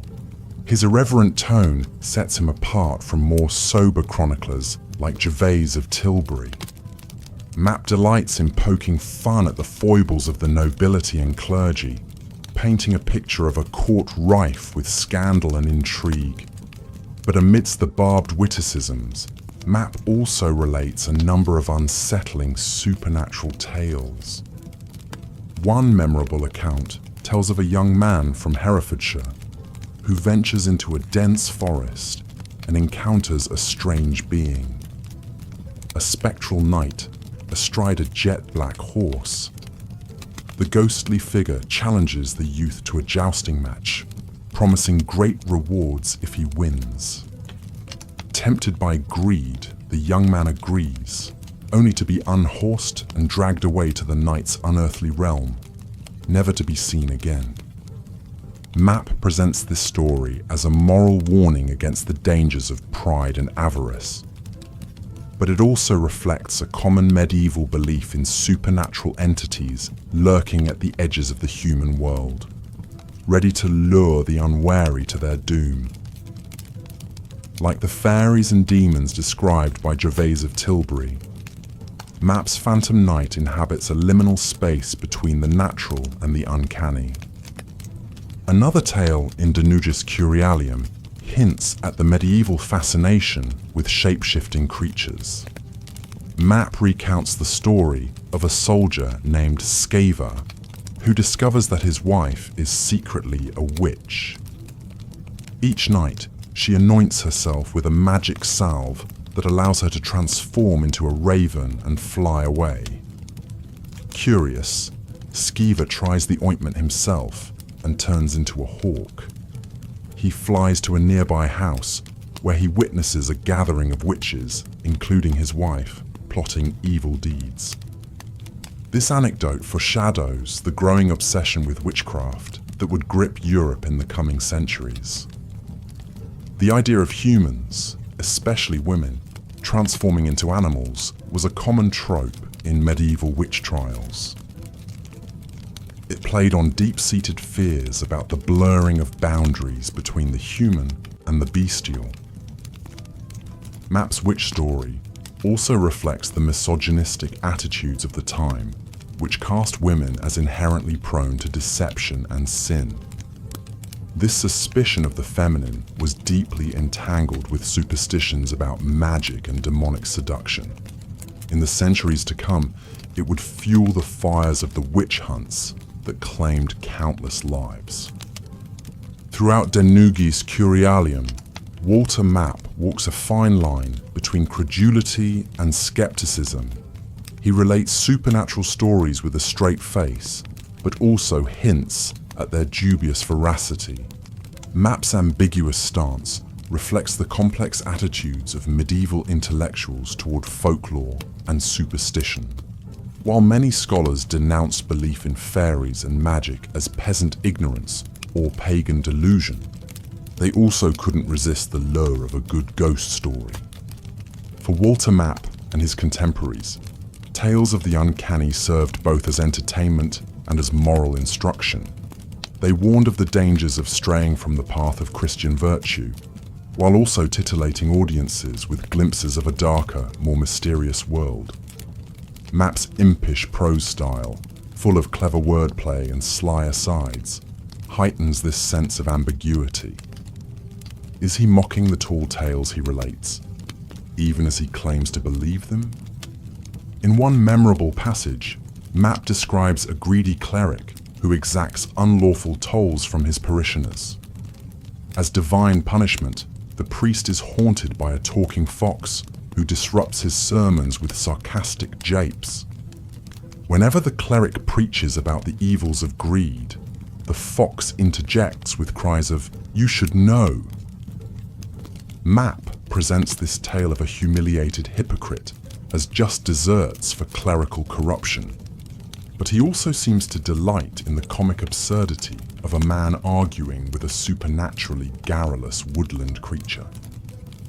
Like his contemporary Gervase of Tilbury, Walter Map was a man of his time, steeped in the superstitions and folklore of the Middle Ages, yet also struggling to make sense of them through the lens of Christian doctrine and classical learning.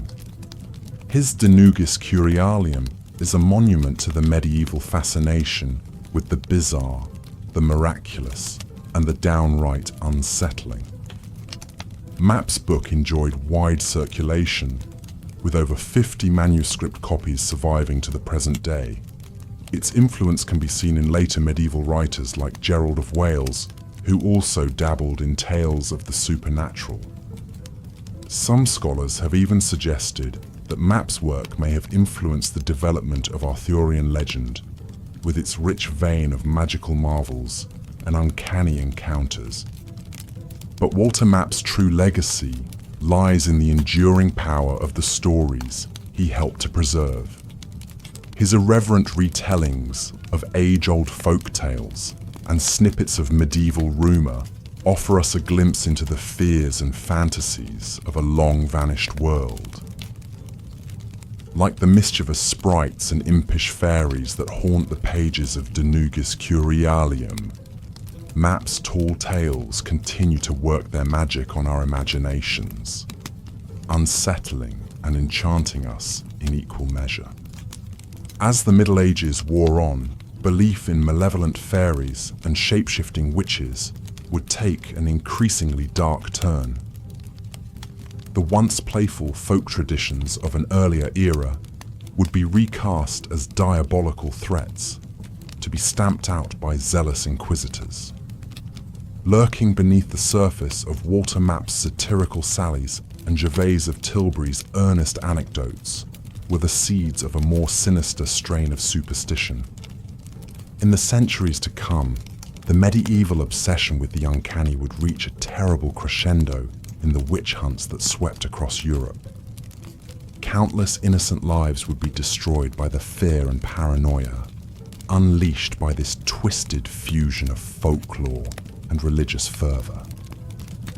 At the center of this storm of superstition was a figure who came to embody the darkest aspects of medieval belief in the supernatural, the witch. The archetype of the wicked witch, a malevolent, typically female sorcerer who cavorted with demons and wreaked havoc on good Christian folk, had deep roots in medieval folklore. Long before the first witch trials of the early modern era, tales of diabolical witchcraft circulated throughout Europe.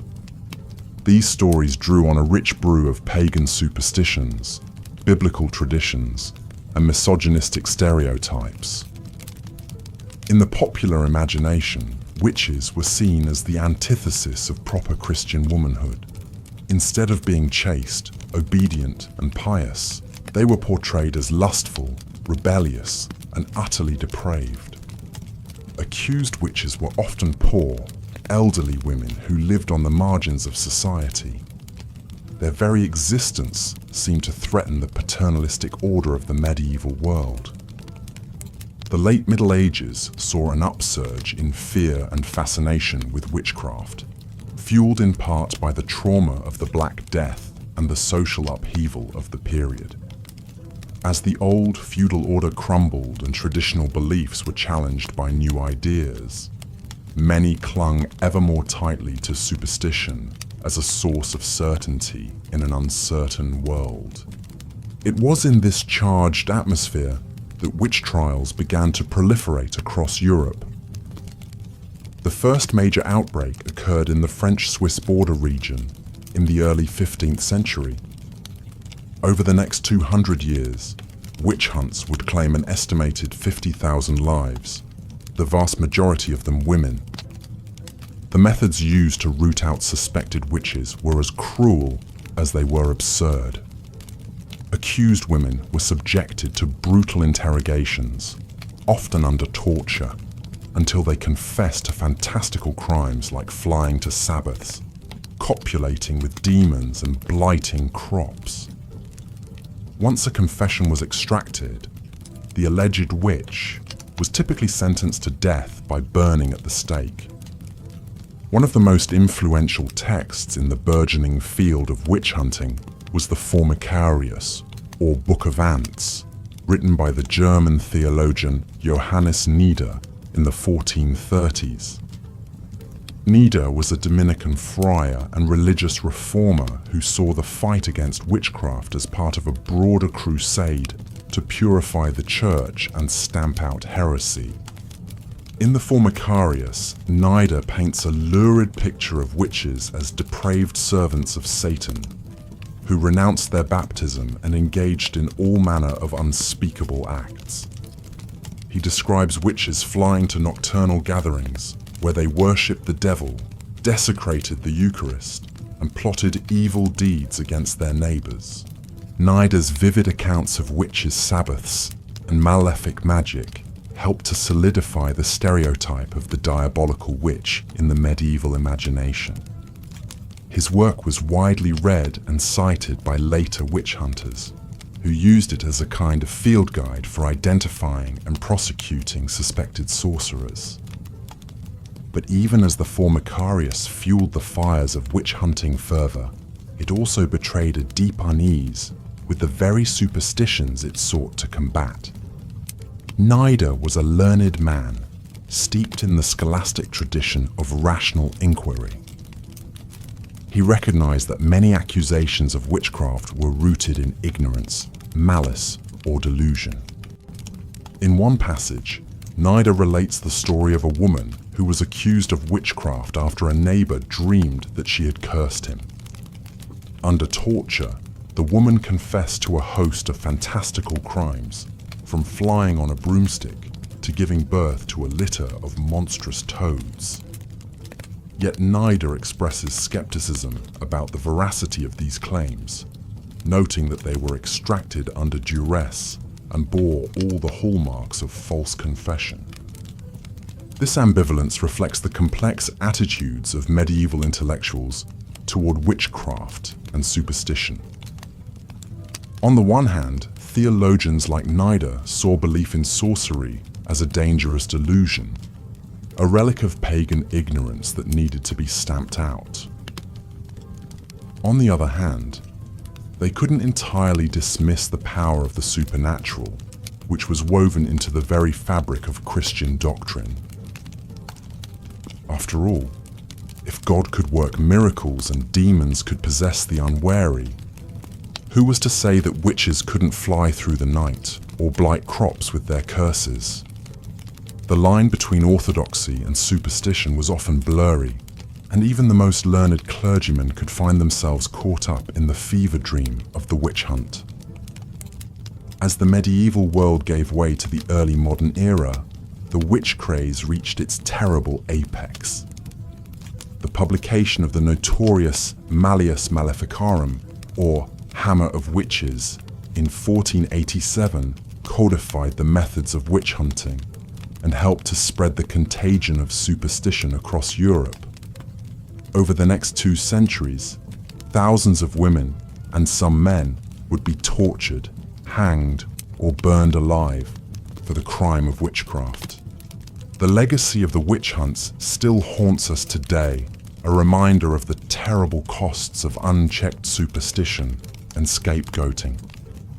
But as we look back on the disturbing world of medieval folklore, it's important to remember that these dark fantasies sprang from the same human impulses that give rise to our most ennobling myths and our most enduring stories. The medieval mind was a strange and wondrous thing, capable of both brutal cruelty and transcendent beauty. In the flickering shadows of the witch's pyre and the fairy's glade, we catch a glimpse of the hopes and horrors that animated our ancestors' imaginations. And in the tales they told, we see a reflection of our own deepest fears and most ardent desires. As we lay our heads down to sleep, let us dream of a world where the only monsters are the ones we conjure up in stories, and the only magic is the enchantment of a well-told tale. For in the end, perhaps the most enduring legacy of medieval folklore is the reminder that even in the darkest of times, the human spirit still yearns for wonder, for mystery, and for the promise of a brighter dawn. So let us close our eyes and drift off to sleep, secure in the knowledge that the ghosts and goblins of the past are nothing more than shadows on the wall, figments of our own imagining. And let us dream of a future where reason and compassion triumph over fear and superstition, and where the only witchcraft we practice is the magic of kindness and understanding. Good night, dear listener, and pleasant dreams. After centuries of witch-hunting fervor, belief in malevolent witchcraft persisted into the modern era. The disturbing legacy of medieval witch trials echoed through the Salem witch trials of 1692, where mass hysteria gripped the Puritan settlement. 19 innocent women and men were executed, accused of cavorting with the devil and afflicting their neighbors with curses. The names of those hanged, Bridget Bishop, Sarah Good, Susanna Martin, and more, stand as a somber reminder of the power of superstition to breed deadly paranoia. Even as the Age of Enlightenment dawned in the 18th century, bringing new emphasis on reason over dogma, old folklore died hard. Across Europe, the eerie figure of the vampire continued to haunt the popular imagination. In 1732, the case of Arnold Powell, a Serbian soldier believed to have returned from the grave as a blood-sucking revenant, caused a sensation. Powell's exhumed corpse was ritually staked through the heart, a medieval method of dispatching the undead that endured for centuries. The Romantic movement of the early 19th century saw a resurgence of interest in the dark lore of the Middle Ages. Poets and novelists mined the rich vein of medieval folklore for inspiration, crafting iconic tales of terror that shaped the emerging genres of Gothic fiction and horror. Samuel Taylor Coleridge's 1798 poem, The Rime of the Ancient Mariner, drew upon the medieval motif of the wandering Jew, condemned to walk the earth for eternity. The albatross killed by the mariner becomes a symbol of his transgression and guilt, much like tales of medieval sinners forced to do penance as undead revenants. Gothic tales like John Polidori's The Vampire and Joseph Sheridan Le Fanu's Carmilla established the seductive vampire as a fixture of 19th century fiction, fusing medieval folklore with contemporary anxieties about the supernatural other lurking in the shadows of gaslit streets. Such stories paved the way for Bram Stoker's 1897 novel Dracula, which drew upon Transylvanian legends of the Strigoi, or undead, to craft an enduring icon of horror. Through the fictional Count Dracula, a grotesque relic of medieval superstition stepped into the modern world, an incarnation of primal fears given eternal life on the page. Even as Victorian intellectuals attempted to banish the vestiges of irrational medieval beliefs from their increasingly scientific worldview, the old lore persisted. In Britain, the mystic and scholar Margaret Murray popularized the controversial theory that the witches persecuted in the Middle Ages and early modern era were practitioners of a prehistoric pagan religion. Her 1921 book, The Witch Cult in Western Europe, gave rise to neo-paganism and Wicca, new religious movements that both drew upon and subverted the stereotypes of the wicked witch inherited from medieval folklore. The early 20th century saw the rise of professional folklorists devoted to preserving the vanishing peasant traditions of Europe. Pioneers like Andrew Lang and the Brothers Grimm collected fairy tales and folk beliefs, while the Irish poet William Butler Yeats championed Celtic folklore as a wellspring of timeless wisdom. In their hands, the often unsettling lore of the medieval countryside was reframed as quaint superstition or whimsical fantasy, its darker edges sanded down for nursery reading. Yet the undercurrents of the uncanny persist in these Bowdlerized tales, inviting us to read between the lines. When the Grimms tell of Frau Trude, a cannibalistic witch who lures a curious girl to her doom, we hear the echo of medieval tales like the quasi-historical account of Melusine, the half-serpent wife of a French count. The archetypes repeat: the monstrous feminine, the transgressive woman, the supernatural intruder in the home. However much we may dismiss these tropes as irrational relics of a benighted age, they continue to unsettle us, tapping into primal fears that never quite fade. In our modern era of skyscrapers and fiber optics, the old lore lurks in the shadow of progress. Psychologists debate the evolutionary origins of belief in ghosts and demons, while scientists study the role of sleep paralysis in generating visions of supernatural assaults by night-riding hags. And in the dark corners of the internet, creepypasta spreads like digital folklore, rehashing medieval motifs for a new millennium. The online urban legend of Slenderman, a faceless spectre who stalks children, would be right at home in a 15th century manuscript, a digital revenant for the age of smartphones and social media. Perhaps the lesson of medieval folklore is that we can never fully banish the darkness from our collective psyche. However much we strive to light our reality with the bulb of reason, the disturbing imagination of our ancestors shadows us.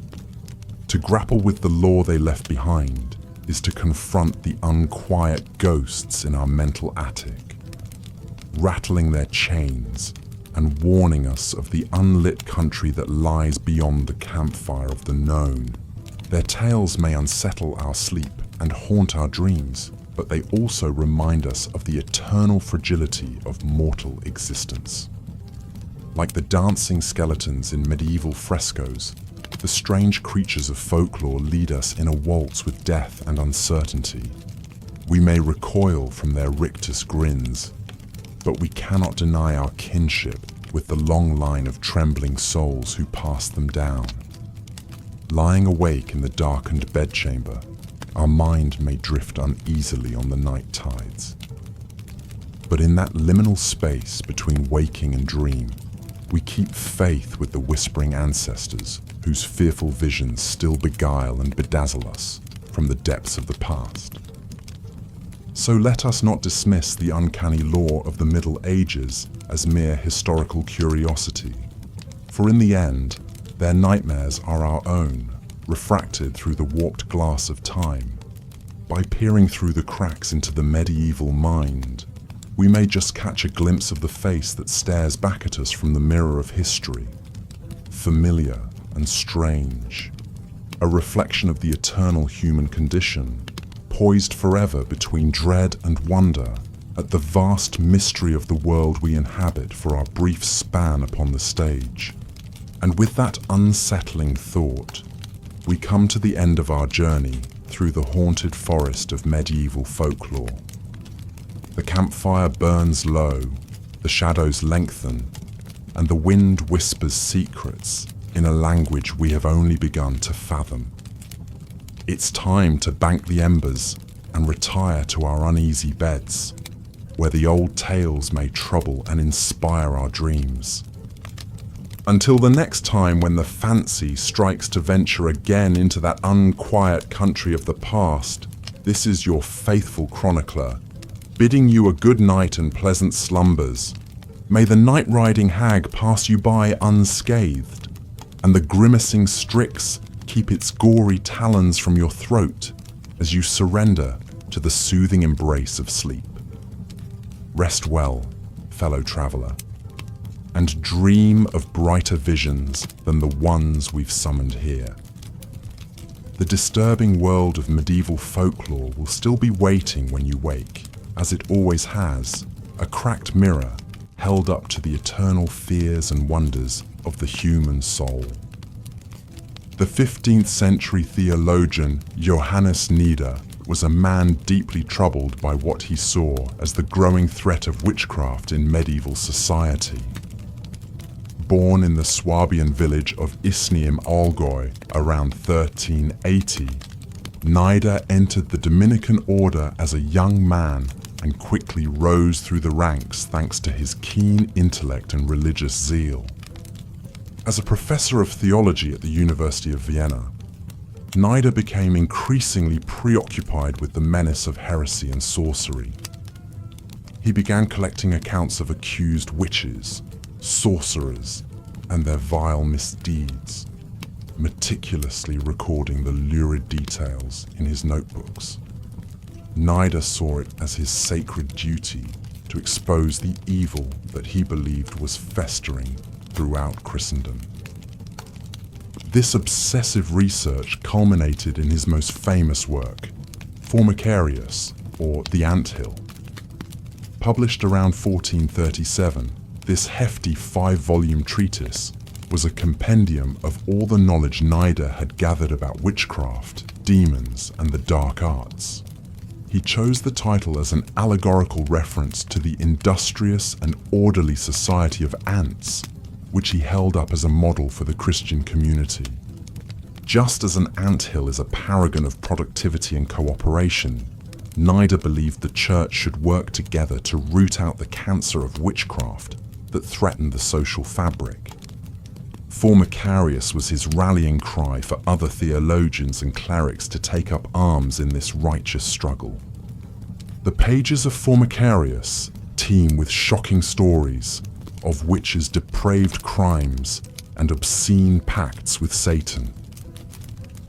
Nieder describes in almost pornographic detail the witches' sabbaths, where covens would gather to worship the devil, desecrate the cross, and engage in all manner of sexual abominations. According to Nieder, witches could transform into animals, ride through the night sky on brooms or pitchforks, and blight crops with a mere glance. They stole consecrated hosts to use in their blasphemous rituals, and sacrificed unbaptized infants to their infernal master. No perversion or sacrilege was too vile for these disciples of Satan. Nieder reserved special contempt for midwives who worked as witches.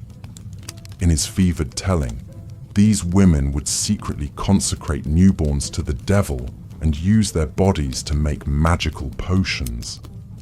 He accuses them of killing babies in the womb so they could feast on the flesh with their fellow hags. While some of Nieder's contemporaries dismissed his more outlandish claims, Formicarius struck a chord in certain quarters of the church.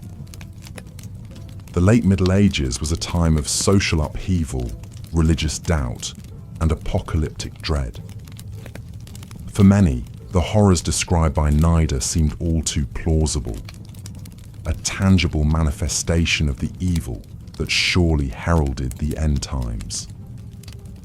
As a result, Formicarius became something of a manual for witch hunters in the 15th and 16th centuries. Its relentless cataloguing of witches' crimes and methods for extracting confessions helped to codify the image of the diabolical witch in the popular imagination. Inquisitors and judges consulted the book as they tried accused sorcerers, searching for the telltale signs of corruption that Nida had so painstakingly described. While Johannes Nida didn't live to see the full, terrible impact of his work, he died of plague in 1438. His baleful influence lingered long after his passing. For Macarius planted the seeds that would sprout into full-blown witch hysteria in the coming centuries. The notion that witches were a vast, hidden threat, working to undermine the very foundations of Christian society, would be used to justify the torture and execution of untold thousands of people, most of them women. Of course, Nida was a product of his time, a man steeped in the superstitions and anxieties of the late medieval world. For him, witches were a very real and present danger, not simply the fantasies of a fevered mind. And yet, there's a disturbing relish in the way he describes their alleged crimes, a prurient fascination with the gory particulars of their evil. One can't help but wonder if Nida didn't take a certain satisfaction in his self-appointed role as a soldier of Christ, battling the forces of darkness wherever they might lurk. In his mind, perhaps, he was a noble crusader, a defender of the faith bravely confronting the ultimate enemy. But from our modern vantage point, Nida looks more like a tragic, even pathetic figure. A man so consumed by his own paranoia and righteousness that he could no longer distinguish fantasy from reality. In his zeal to cleanse the world of evil, he only succeeded in adding to its sum total of misery and suffering. It's a cautionary tale, in many ways, about the dangers of blind certainty and moral panic. When we allow our fears and prejudices to override our reason and compassion, even the most well-intentioned among us can become agents of cruelty and injustice. Johannes Nida may have believed he was doing God's work, but in the end, his legacy is one of darkness, not light. He stoked the flames of a deadly superstition that would claim countless innocent lives and leave a lasting stain on European history. And so we remember him not as a righteous warrior or a brilliant scholar, but as a sad, deluded man who gazed too long into the abyss of human wickedness and mistook his own reflection for the face of the devil. In the annals of medieval folklore, Johannes Nida is a figure of tragedy and terror, a reminder of the all-too-human capacity for cruelty in the name of virtue. But Nida's for Macarius was just one thread in the dark tapestry of late medieval folklore. As the Middle Ages drew to a close, Europeans found themselves confronted with the spectre of death on an unprecedented scale. Plague, famine, and warfare scythed through the population, leaving behind a landscape of suffering and despair. In this grim environment, it's little wonder that macabre themes crept into the art and storytelling of the time.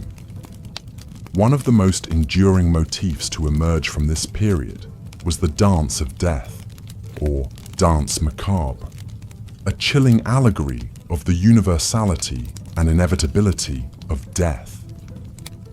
The basic premise of the dance of death was simple yet profound. In a series of vignettes, death himself was depicted as a grinning skeleton, leading people from all walks of life in a grim procession to the grave. Kings and paupers, bishops and beggars, young and old, all were forced to join hands and dance to death's pitiless tune. These morbid scenes appeared in frescoes, woodcuts, and illuminated manuscripts across late medieval Europe. One of the most famous examples was the sprawling mural at the Cemetery of the Holy Innocents in Paris, painted in the early 15th century. Against a bleak, ashen background, the skeletal figure of death cavorted with a motley crew of doomed mortals, their faces frozen in rictuses of terror and despair. The message of the Dance of Death was clear. No matter one's station or wealth, all must eventually succumb to the great leveler. Death was the ultimate equalizer, mocking the pretensions and vanities of earthly life. In a world where social hierarchies were rigidly enforced and the gap between rich and poor yawned wide, there was a certain grim comfort in this idea. But the Dance of Death was more than just a memento mori, a reminder of life's fleeting nature. It was also a biting satire of a society that seemed increasingly corrupt and unjust. In many depictions, the skeletal death figure took on a gleefully subversive role, poking fun at the pomposity of the powerful and exposing the hypocrisy of the pious. One can imagine the dark laughter that must have echoed through the taverns and marketplaces of medieval Europe as the common folk whispered about the latest dance of death making the rounds. For a brief moment, the oppressed and downtrodden could revel in the idea that even the mightiest would one day be brought low, their worldly glories turned to dust and ashes. Of course, the Dance of Death was also a reflection of the very real horrors that stalked the medieval world. The Black Death, which ravaged Europe in the 14th century and periodically thereafter, had a particularly profound impact on the collective psyche. In a matter of just a few years, up to half the population of Europe was wiped out by the pestilence. Eyewitness accounts of the time paint a nightmarish picture of streets littered with corpses, whole families wiped out in a matter of days, and the awful stench of death hanging heavy in the air. In the face of such unimaginable devastation, it's little wonder that people became obsessed with the macabre and the morbid. The plague also had a more insidious effect on the social fabric. As the bodies piled up and panic set in, the bonds of community and civility began to fray. Neighbor turned against neighbor. Jews and other marginalized groups were scapegoated and brutalized, and a general sense of nihilism and despair took hold. In this atmosphere of fear and mistrust, the Dance of Death took on a darker, more menacing edge. No longer just a wry commentary on the foibles of the human condition, it became a grim prophecy of the end times, a harbinger of the apocalypse that seemed to loom ever closer. And yet, even in the midst of all this horror, there was something strangely cathartic about the Dance of Death. By confronting the spectre of mortality head-on, by laughing in the face of the abyss, medieval Europeans found a way to cope with the unimaginable trauma of their age.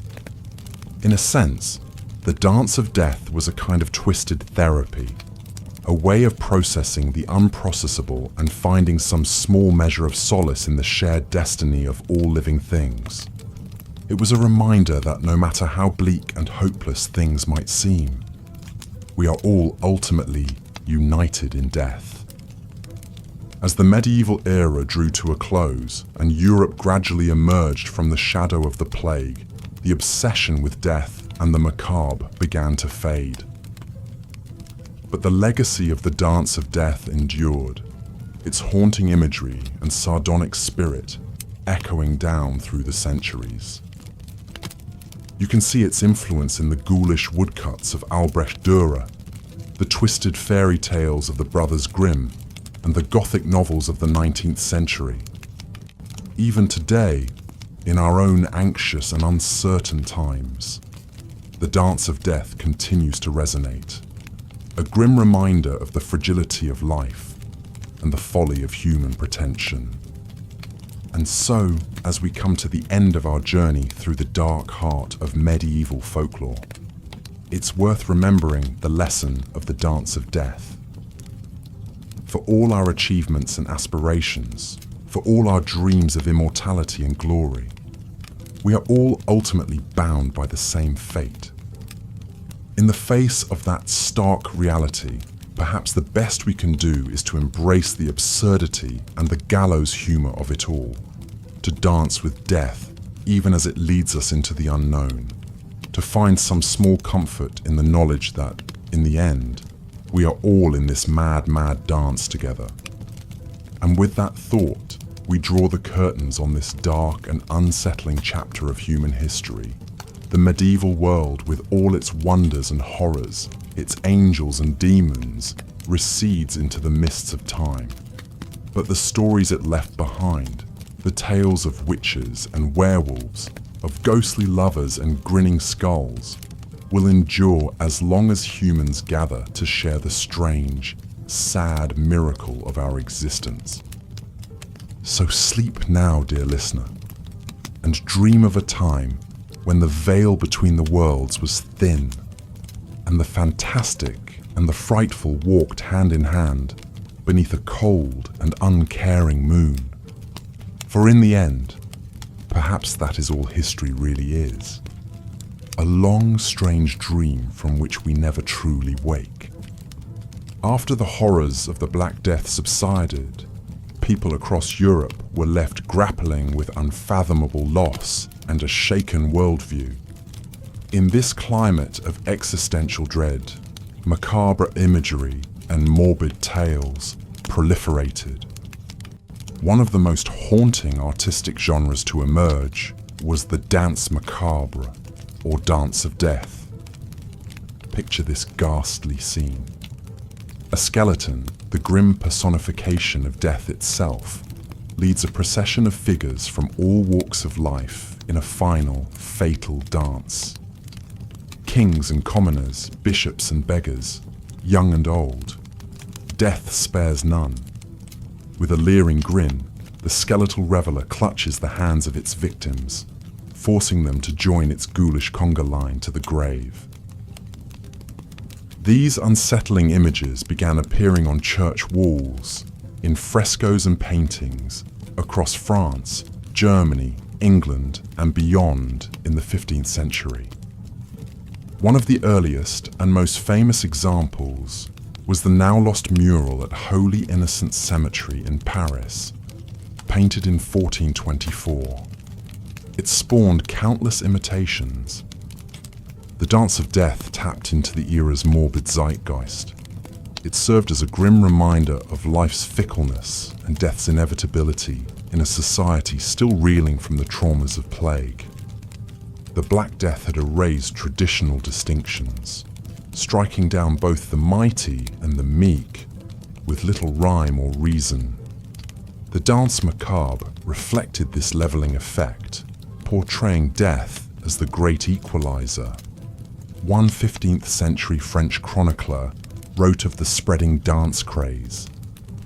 Vain and transitory things have been depicted, in cemeteries especially, as a blanket reminder to all that, though today we may be rich, noble or powerful, soon we will all be nothing but dust and ashes, and that very soon.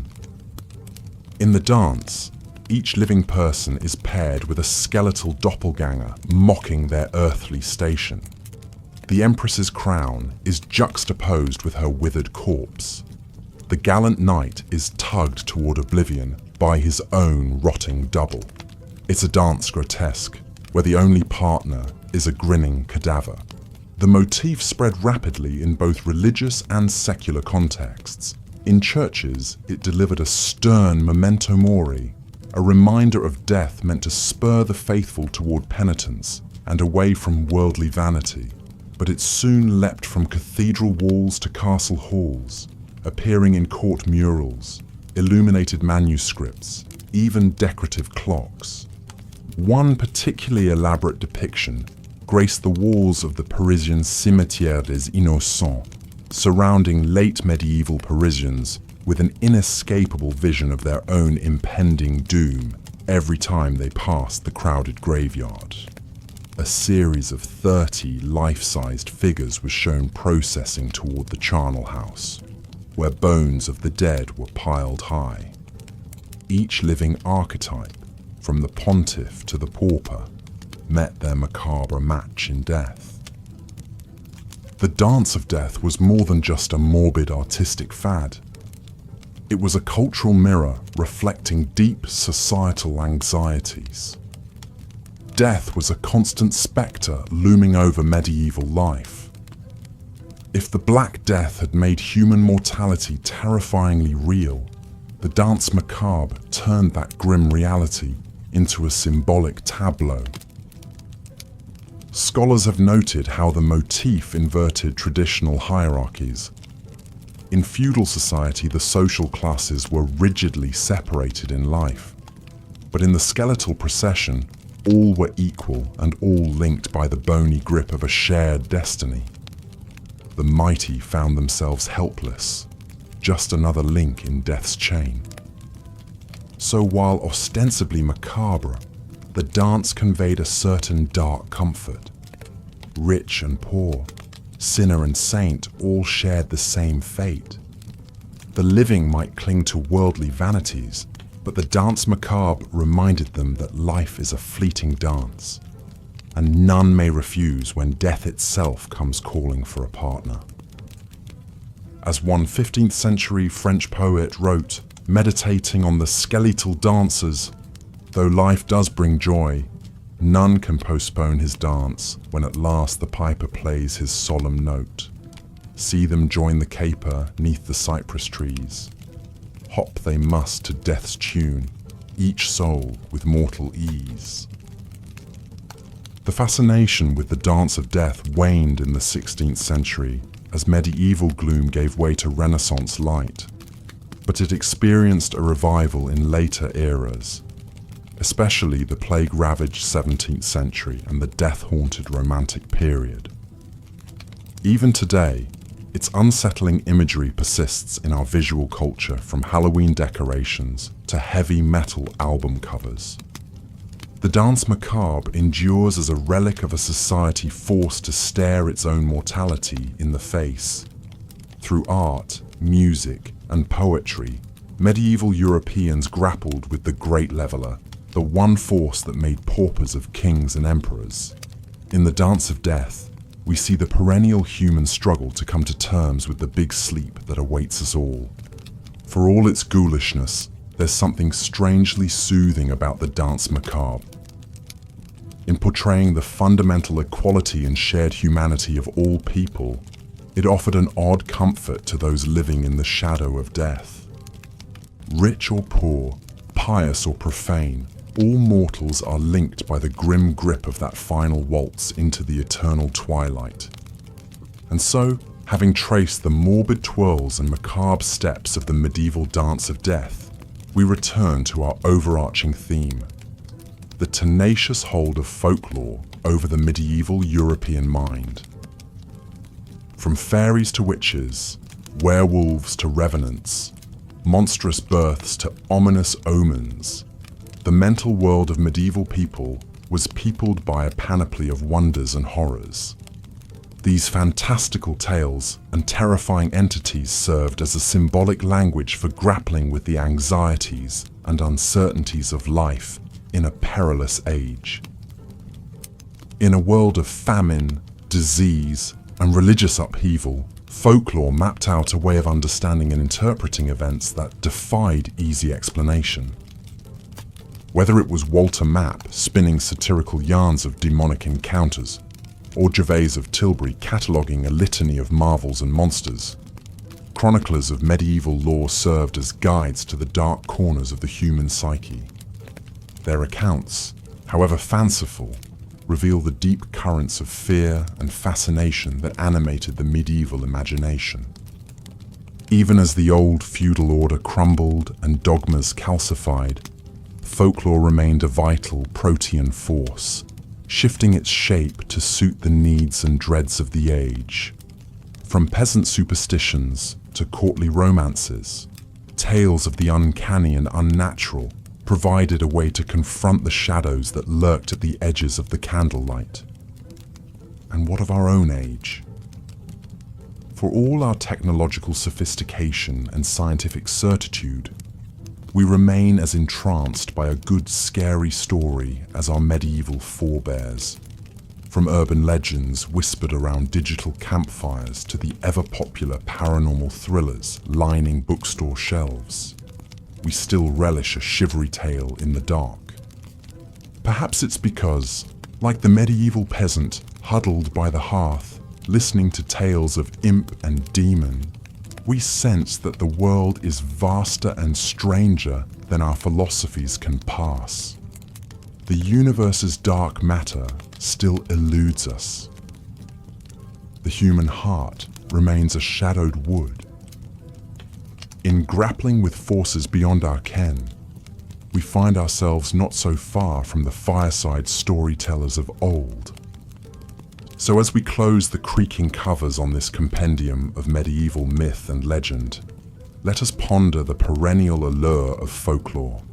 These tales that once sent a shudder down the spines of serfs and kings still exert an uncanny pull on our modern minds. They remind us that, for all our advanced learning, we still dwell in a world of wonders and horrors. A place where, in the immortal words of Hamlet, there are more things in heaven and earth than are dreamt of in our philosophy. May the monstrous, the marvelous, and the macabre forever lurk at the edges of our collective dreams, inviting us to ponder the shadows beyond the firelight. For in the end, perhaps the real magic of folklore is its power to enchant and unsettle us in any age, to make us feel, if only for a shivery moment, that we are all medieval listeners gathered round the flickering flames, straining to hear the devilish whispers carried on the wind. And with that, dear listener, we bid you pleasant dreams. May your sleep be deep and untroubled by the prancing skeletons and hungry revenants of the haunted medieval night. Rest easy in the knowledge that, as one medieval wag put it, be we king or peasant, soon or late, we all join death's dance. Until next time, fare thee well, and don't let the vampires bite.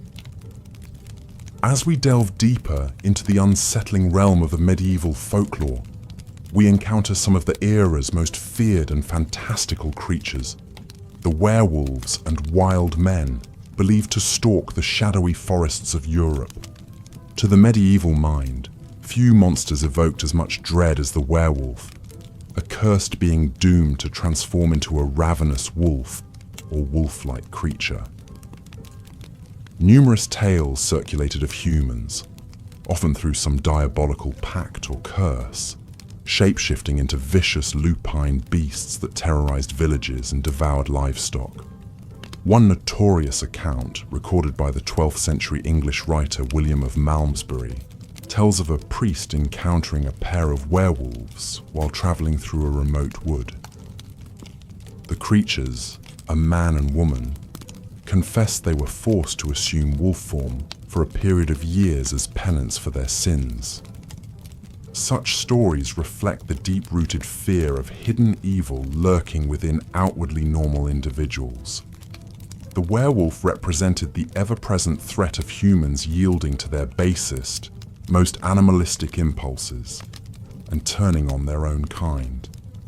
This theme of internal corruption, made manifest, emerges again and again in medieval lore. But werewolves weren't the only unnatural denizens thought to haunt the wilderness beyond the safety of human settlements. Many medieval folk believed that the dense, primordial forests harbored tribes of wild men, hirsute, uncivilized beings occupying a liminal space between beast and man. Covered in shaggy hair and dwelling in caves, these elusive creatures were sometimes regarded as placid, simple-minded inhabitants of nature, almost akin to the noble savage archetype. Other times, however, wild men took on a more menacing character. Some tales painted them as aggressive, barely human brutes, prone to kidnapping and devouring wayward travelers. They were often linked with pagan giants, demonic satyrs, or the depraved races spawned by Cain after his exile from the sight of God. In a sense, wild men and werewolves embodied two sides of the same coin, external representations of the untamed, uncivilized energies believed to live inside the human soul. While werewolves revealed the beast hidden within man, wild men showed what became of those who surrendered completely to their primal nature. Both creatures highlighted the importance medieval society placed on controlling one's dark urges, taming the inner wilderness through devotion and strict adherence to cultural mores. Underpinning these beliefs was the concept that man, as a hybrid of flesh and spirit, straddled the earthly and heavenly realms. To succumb entirely to base instincts was to damn oneself, to become something subhuman in the eyes of God. And what greater reminder of the need for constant spiritual vigilance than a rampaging werewolf or brutish wild man? As frightening as these bestial entities were, however, medieval folklore contained threats of an even more insidious nature. For beneath the veneer of human civilization, even within the very walls of home and hearth, witches and their dark magic were thought to be ever at work, sowing curses and corruption. A climate of growing paranoia began to take hold as common misfortunes, failed crops, ailing livestock, inexplicable illness, were increasingly blamed on the secret machinations of witches. But who were these alleged disciples of the devil, and what malevolent powers did they wield? The answers reveal the depths of medieval anxieties about evil in its most human guise. As the medieval world grappled with the spectre of witchcraft, one man's writings would prove deeply influential in shaping attitudes and stoking the fires of witch hunts to come. Johannes Nider was a 15th century German theologian and Dominican friar who penned an incendiary treatise on witches titled Formicarius, or The Ant Hill. Born in the Swabian town of Isny im Allgäu around 1380, Nider embarked on a clerical path from a young age. He entered the Dominican order as a youth and studied theology at Vienna and Cologne, two great centers of learning in the Holy Roman Empire. Nider quickly distinguished himself through his erudition and oratorical skills. He served as prior at several Dominican monasteries and was a prominent participant at the Council of Basel in the 1430s, where church leaders sought to address the festering crises plaguing Christendom. It was against this tumultuous backdrop that Nider began work on Formicarius around 1435. The treatise takes the form of a dialogue between a theologian and a curious student, covering a wide range of topics related to sin, heresy, and diabolical influence in the world. But it is the fifth and final book of Formicarius, dealing exclusively with witches and their malevolent arts, for which the work is best remembered. In lurid detail, Nider describes the various misdeeds and perversions of witches. They fly through the night sky to engage in depraved gatherings, copulate with demons, and gleefully destroy the fruits of the earth. Nider relates how witches steal male genitalia, either physically or through illusion, and even devour children. Such sensational accounts were calculated to shock and unsettle the pious reader. Central to Nider's conception of witchcraft is the belief that these evildoers entered into a deliberate pact with Satan himself. In exchange for their devoted service and veneration, the devil granted witches the power to work their vile magic. This notion of the demonic pact would become a defining feature of the archetypal witch in the European imagination. Nider drew from earlier sources and anecdotes in compiling his dark portrait of witches. He cites the experiences of an inquisitor named Benedict, who had interrogated accused witches in the Savoy region of France. Under torture, these wretched souls confessed to all manner of obscene crimes and implicated others in their diabolical conspiracy. Such accounts lent a chilling air of authenticity to Nida's narrative. Though by no means the first to write about witchcraft, Nida's Formicarius crystallized many of the tropes and stereotypes that would fuel the witch hunts of the early modern era. His emphasis on the witch as a servant of Satan, endowed with infernal powers to harm the righteous, created a truly terrifying figure. If the devil's minions walked among us, ever ready to corrupt the faithful, then no measure was too extreme in rooting them out. Formicarius circulated widely in manuscript form and was printed in 1475, a decade after Nida's death. Along with later works like the infamous Malleus Maleficarum, it helped establish Dominican friars as zealous crusaders against the plague of witchcraft they saw festering across Europe. Nida's bleak vision of a world besieged by satanic forces resonated with authorities both secular and religious. Of course, the many innocents who fell victim to the witch hunts, spurred by such fevered rhetoric, can hardly be overlooked. Women, especially those on the margins of society, bore the brunt of the persecutions that swept Europe in the 16th and 17th centuries. The same morbid fascination with witches that made Formicarius a medieval bestseller would lead to untold suffering in the years to come. For all his erudition and moralizing tone, Nida comes across as a chronicler gripped by dark fantasies of vice and malevolence. His witches are larger-than-life villains, capable of the most grotesque deeds imaginable. In that sense, perhaps Formicarius tells us more about the anxieties and preoccupations of the late medieval clerical mind than it does about any real-life heretics. Nevertheless, Johannes Nida's Formicarius stands as a landmark text in the history of European witchcraft. Its potent blend of theological argumentation and sensationalist anecdote helped define the witch as the ultimate enemy of God and man. Though the witch hunts have long since faded into history, their echoes still linger in our collective imagination, a reminder of the destructive power of irrational fear and inflamed rhetoric. As the medieval world descended ever deeper into superstition and paranoia about witchcraft, the lines between folklore and reality began to blur.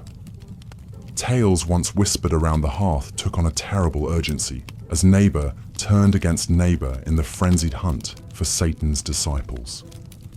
And through it all, the restless dead continued to stalk the margins of the living, a reminder of the fragility of life in an age haunted by death.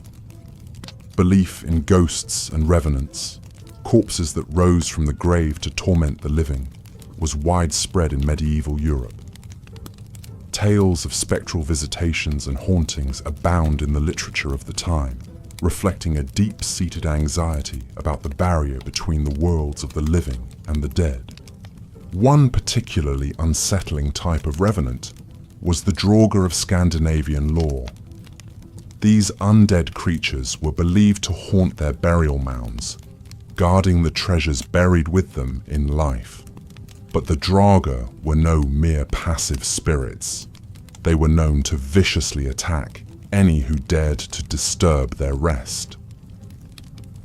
In the Icelandic saga of Grettir the Strong, the hero must confront a Draugr named Glam, who has been terrorizing a farm. Glam was a brutish shepherd in life, and in death he returns as a hulking, malevolent revenant. Grettir wrestles with the creature in a titanic struggle, barely managing to behead the corpse and lay it to rest.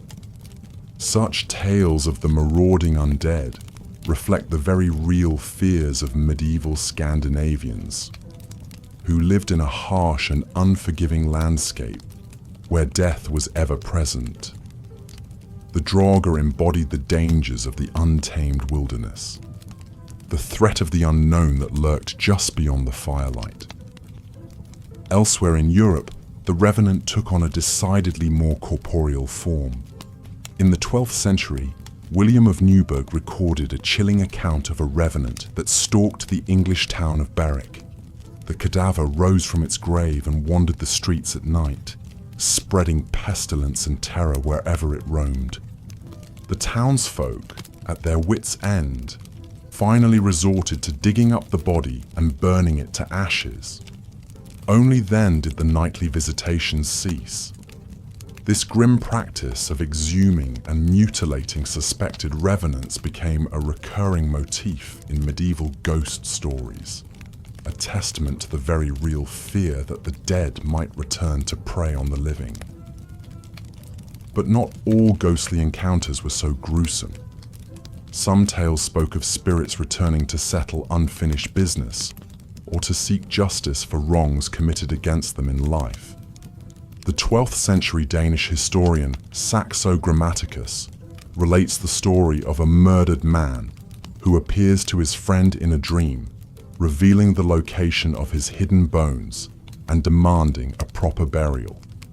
Only when the friend fulfills this request does the ghost finally rest in peace. Such stories underscore the importance medieval Christians placed on proper funeral rites and the consecration of remains. To die unshriven, or to have one's corpse mistreated, was to risk a restless afterlife. The Church taught that the souls of the deceased faced a reckoning in the hereafter, and that the prayers of the living could ease their passage through purgatory. This belief found its most poignant expression in the medieval legend of the Grateful Dead, in which a living person shows kindness to an unburied corpse, usually by paying its debts or arranging its funeral, and is later rewarded by the revenant's intercession in a time of crisis.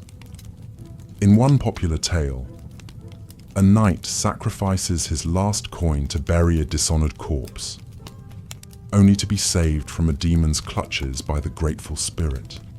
For all their macabre trappings, these stories of the Grateful Dead affirm the enduring bond between the living and those who have passed on.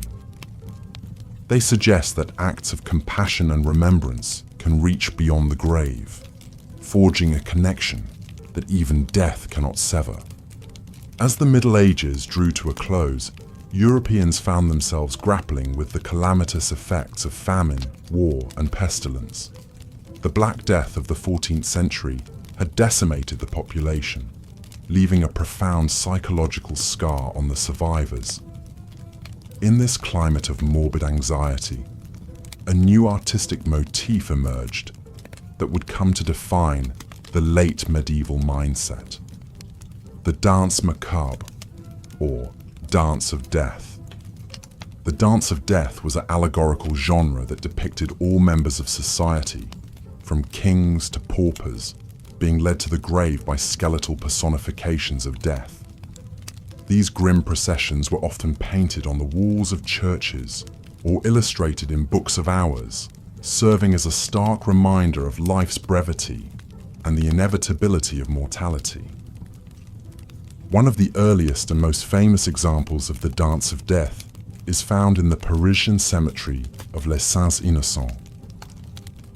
Painted between 1424 and 1425, the mural stretched over the cemetery walls, depicting a hierarchy of figures from pope to peasant dancing with their skeletal doubles. Each living person is paired with a grinning corpse, a macabre doppelganger ushering them toward the tomb. The accompanying verses, written in Middle French, drive home the message with bleak humor. You who pass by, consider well how little you will be remembered after death, and conduct yourself in such a way that you have no dread of death. The dance of death at Les Saints Innocents quickly became a sensation, spawning countless imitations across Europe. From the frescoes of Lübeck's Marienkirche to the woodcuts of Hans Holbein the Younger, the motif spread like a memento mori plague, infiltrating the visual culture of the late Middle Ages. But the Dance of Death was more than just a morbid fascination with mortality. It was a subversive commentary on the social hierarchies of medieval society, a leveling force that reduced all to mere bones. In the face of death, the dance proclaims, all earthly distinctions are rendered meaningless. This egalitarian message held particular resonance in the wake of the Black Death, which had decimated rich and poor alike. The plague had shattered the illusion of stability and order, revealing the fragility of human institutions. In the grinning skeletons of the Dance of Death, the survivors saw a reflection of their own vulnerability, a reminder that life was fleeting and death the great equalizer. The Dance of Death also spoke to a growing disillusionment with the Church and its promises of salvation. As successive waves of plague and war ravaged Europe, many began to question the efficacy of religious rituals and the integrity of the clergy. The skeletal figures leading popes and bishops to the grave served as a biting critique of ecclesiastical corruption, a suggestion that even the most exalted were not immune to judgment. In the end, the Dance of Death offered a grim sort of comfort to a society grappling with the spectre of a mass mortality. It acknowledged the universality of death while also hinting at the vanity of earthly striving. If all were bound for the grave, then perhaps the only true meaning lay in living each moment to the fullest, in savoring the precious gift of life while it lasted. As the medieval world gave way to the Renaissance and the Enlightenment, the Dance of Death gradually faded from the cultural landscape, but its legacy endures in the memento mori of Baroque art, the Gothic literature of the Romantic era, and the horror films of our own time.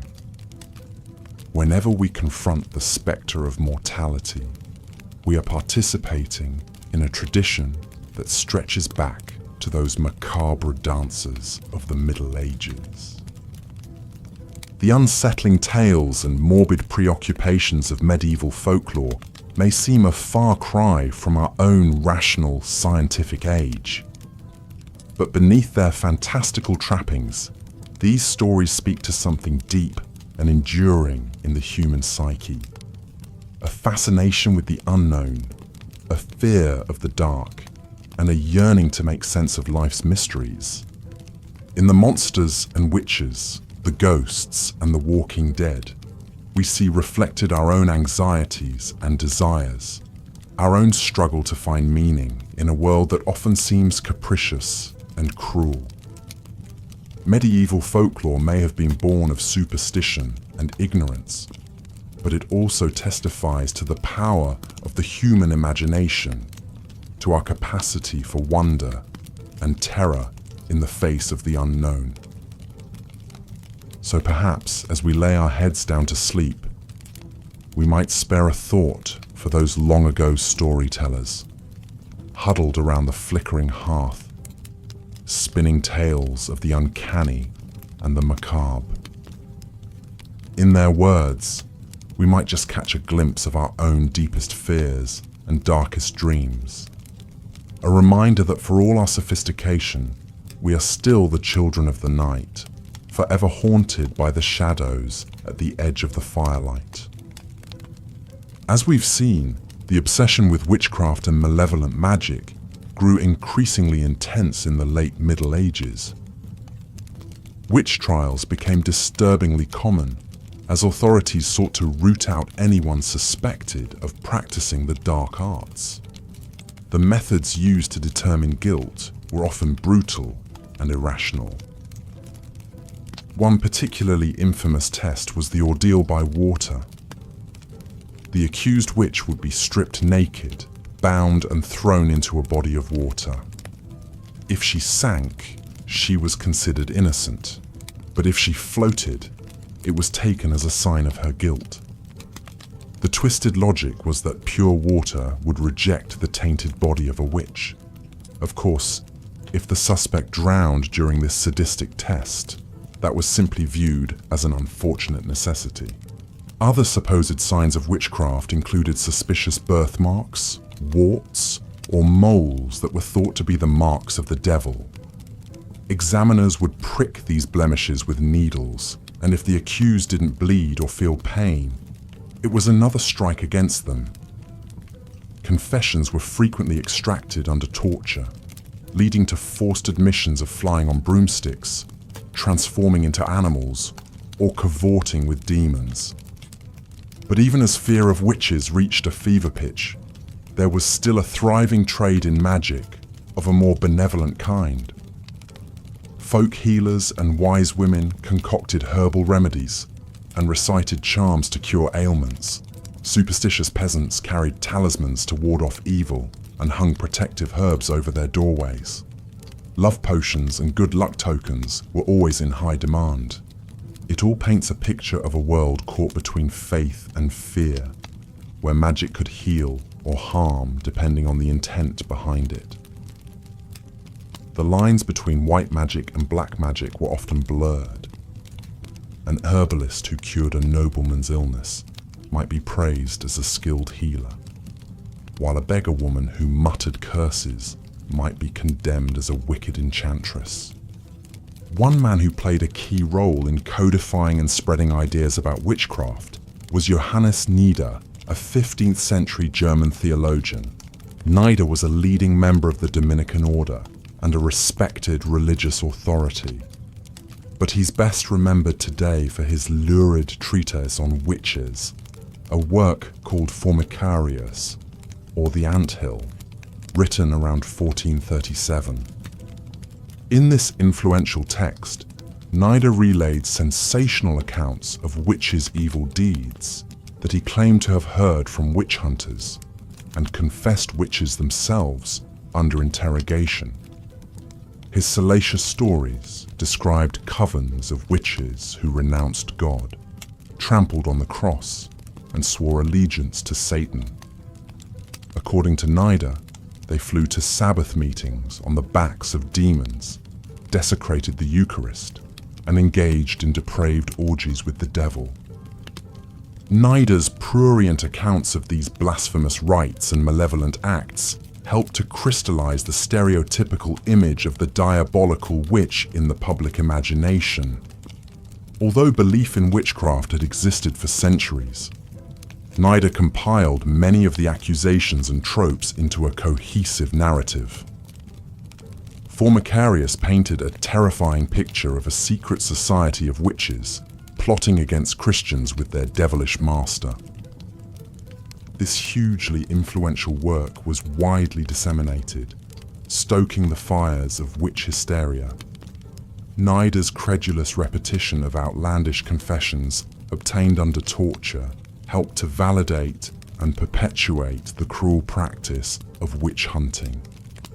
His grim depictions of witches as Satan's servants engaging in obscene acts fueled the moral panic about these alleged evildoers lurking in the midst of good Christian society. The legacy of Formicarius was to lend theological weight and learned authority to the persecution of suspected witches. Its impact endured long after Nieder's death in 1438. As the notion of a vast hidden witch cult took hold, the Inquisition and secular courts prosecuted alleged witches with renewed fervor in the following centuries. The witch trials that swept through early modern Europe, culminating in the notorious Salem Panic of 1692, had their roots in the fantastical accounts promoted by works like Nieder's. But witches weren't the only supernatural entities that stirred up paranoia in the medieval mind. The restless spirits of the dead were thought to roam the earth as well, haunting the living with their baleful presence. Tales of ghosts and revenants abounded, striking fear into the hearts of rich and poor alike. In the medieval Christian worldview, The dead were meant to remain in their graves until the day of judgment, when the righteous would be resurrected to enjoy eternal bliss, and the wicked would be condemned to the fiery pit. Any lingering spirit was thus suspect, a possible agent of the devil, or a lost soul denied entry to heaven. Apparitions were more often regarded as omens of doom than as friendly phantoms. Particularly horrifying were the stories of revenants, corpses that rose from the grave to terrorize the living. In these macabre tales, the cadavers of wicked men and women were reanimated through demonic power, hungering for human flesh and blood.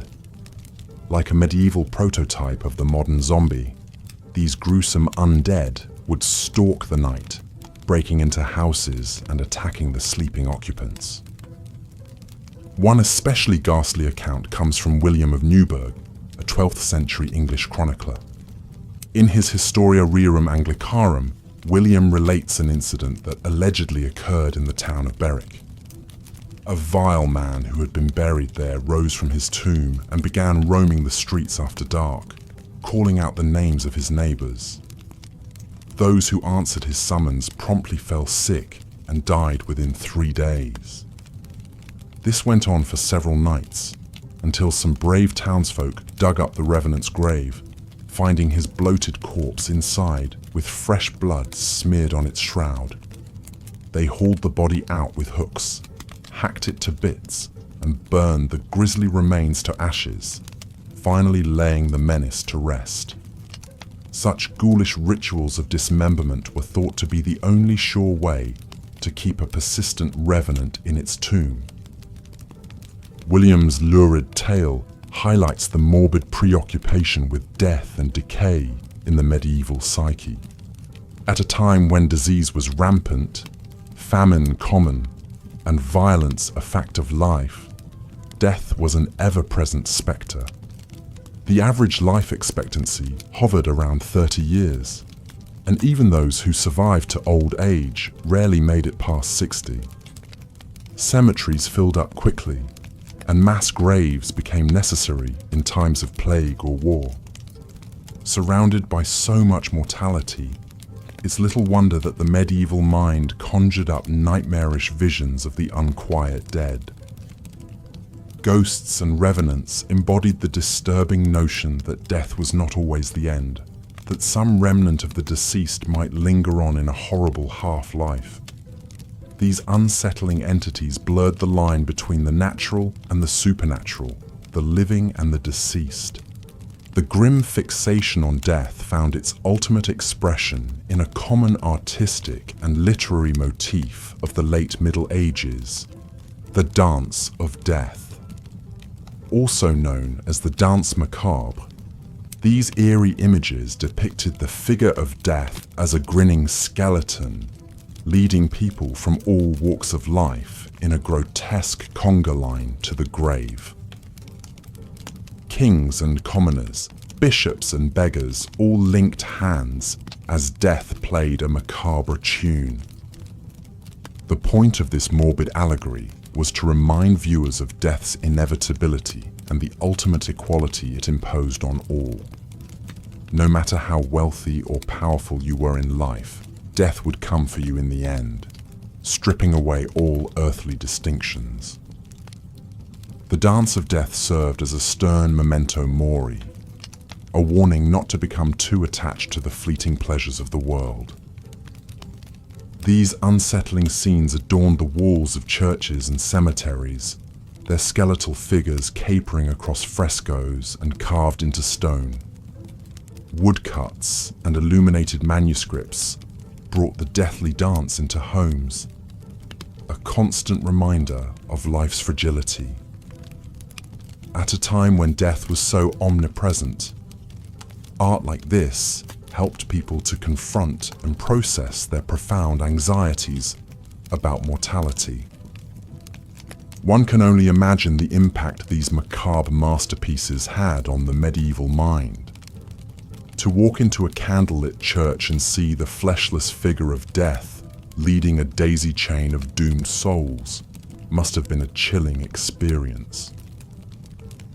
It was a stark reminder that no matter how much you tried to avoid it, the Grim Reaper's bony hand would eventually grasp yours, drawing you into the fatal dance. And yet, even in the face of all this mortal dread, medieval people found ways to use humor as a coping mechanism. Manuscript marginalia often featured absurd little doodles of animals playing instruments or performing acrobatics, injecting a note of levity into an otherwise somber work. Death itself could be mocked as well as feared, with satirical epitaphs and parodic last wills pointing out the futility of worldly striving. This strange mixture of the sacred and the profane, the terrifying and the humorous, is part of what makes the world of medieval folklore so enduringly fascinating. In these tales of monsters and marvels, witches and walking corpses, we can see the human mind grappling with the great mysteries of life and death, good and evil. The medieval imagination confronted the darkest aspects of existence and transmuted them into captivating stories and indelible images. Though the dragons and fairies of medieval lore may have long since faded into myth, they still hold a powerful grip on our collective unconscious. These archetypal fears and fantasies continue to shape our literature, our art, even our dreams. When we read the fairy tales of the Brothers Grimm, or watch a horror film about a vengeful ghost, we are tapping into the rich vein of folklore first mined in the Middle Ages. And in moments of uncertainty or danger, we may find ourselves reaching instinctively for the talismans and rituals of an earlier age. How many modern buildings still have gargoyles perched on their parapets, warding off evil spirits? How many of us still knock on wood or cross our fingers for luck without fully knowing why? Even in our technologically advanced age, we are not so far removed from our superstitious medieval ancestors as we might like to think. In the end, perhaps the true power of medieval folklore lies in its ability to enchant and unsettle us in equal measure. These strange and sometimes disturbing tales serve as a reminder of the darkness that lurks at the edges of human existence, even as they celebrate the enduring power of the imagination. They transport us back to a world that is at once deeply alien and strangely familiar. A world that still has much to teach us about the fears, desires, and wonders of the human heart. And on that haunting note, we come to the end of our journey through the dark delights of medieval folklore. I hope you've enjoyed this bedtime foray into the distant past, and that your dreams will be filled with fantastic visions rather than nightmarish specters. If you found this historical storytelling soothing, consider giving this video a gentle thumbs up and drifting over to the subscribe button for more cozy content. Wishing you a peaceful slumber in a world thankfully free of malevolent sprites and ravening revenants. Until next time, sleep well.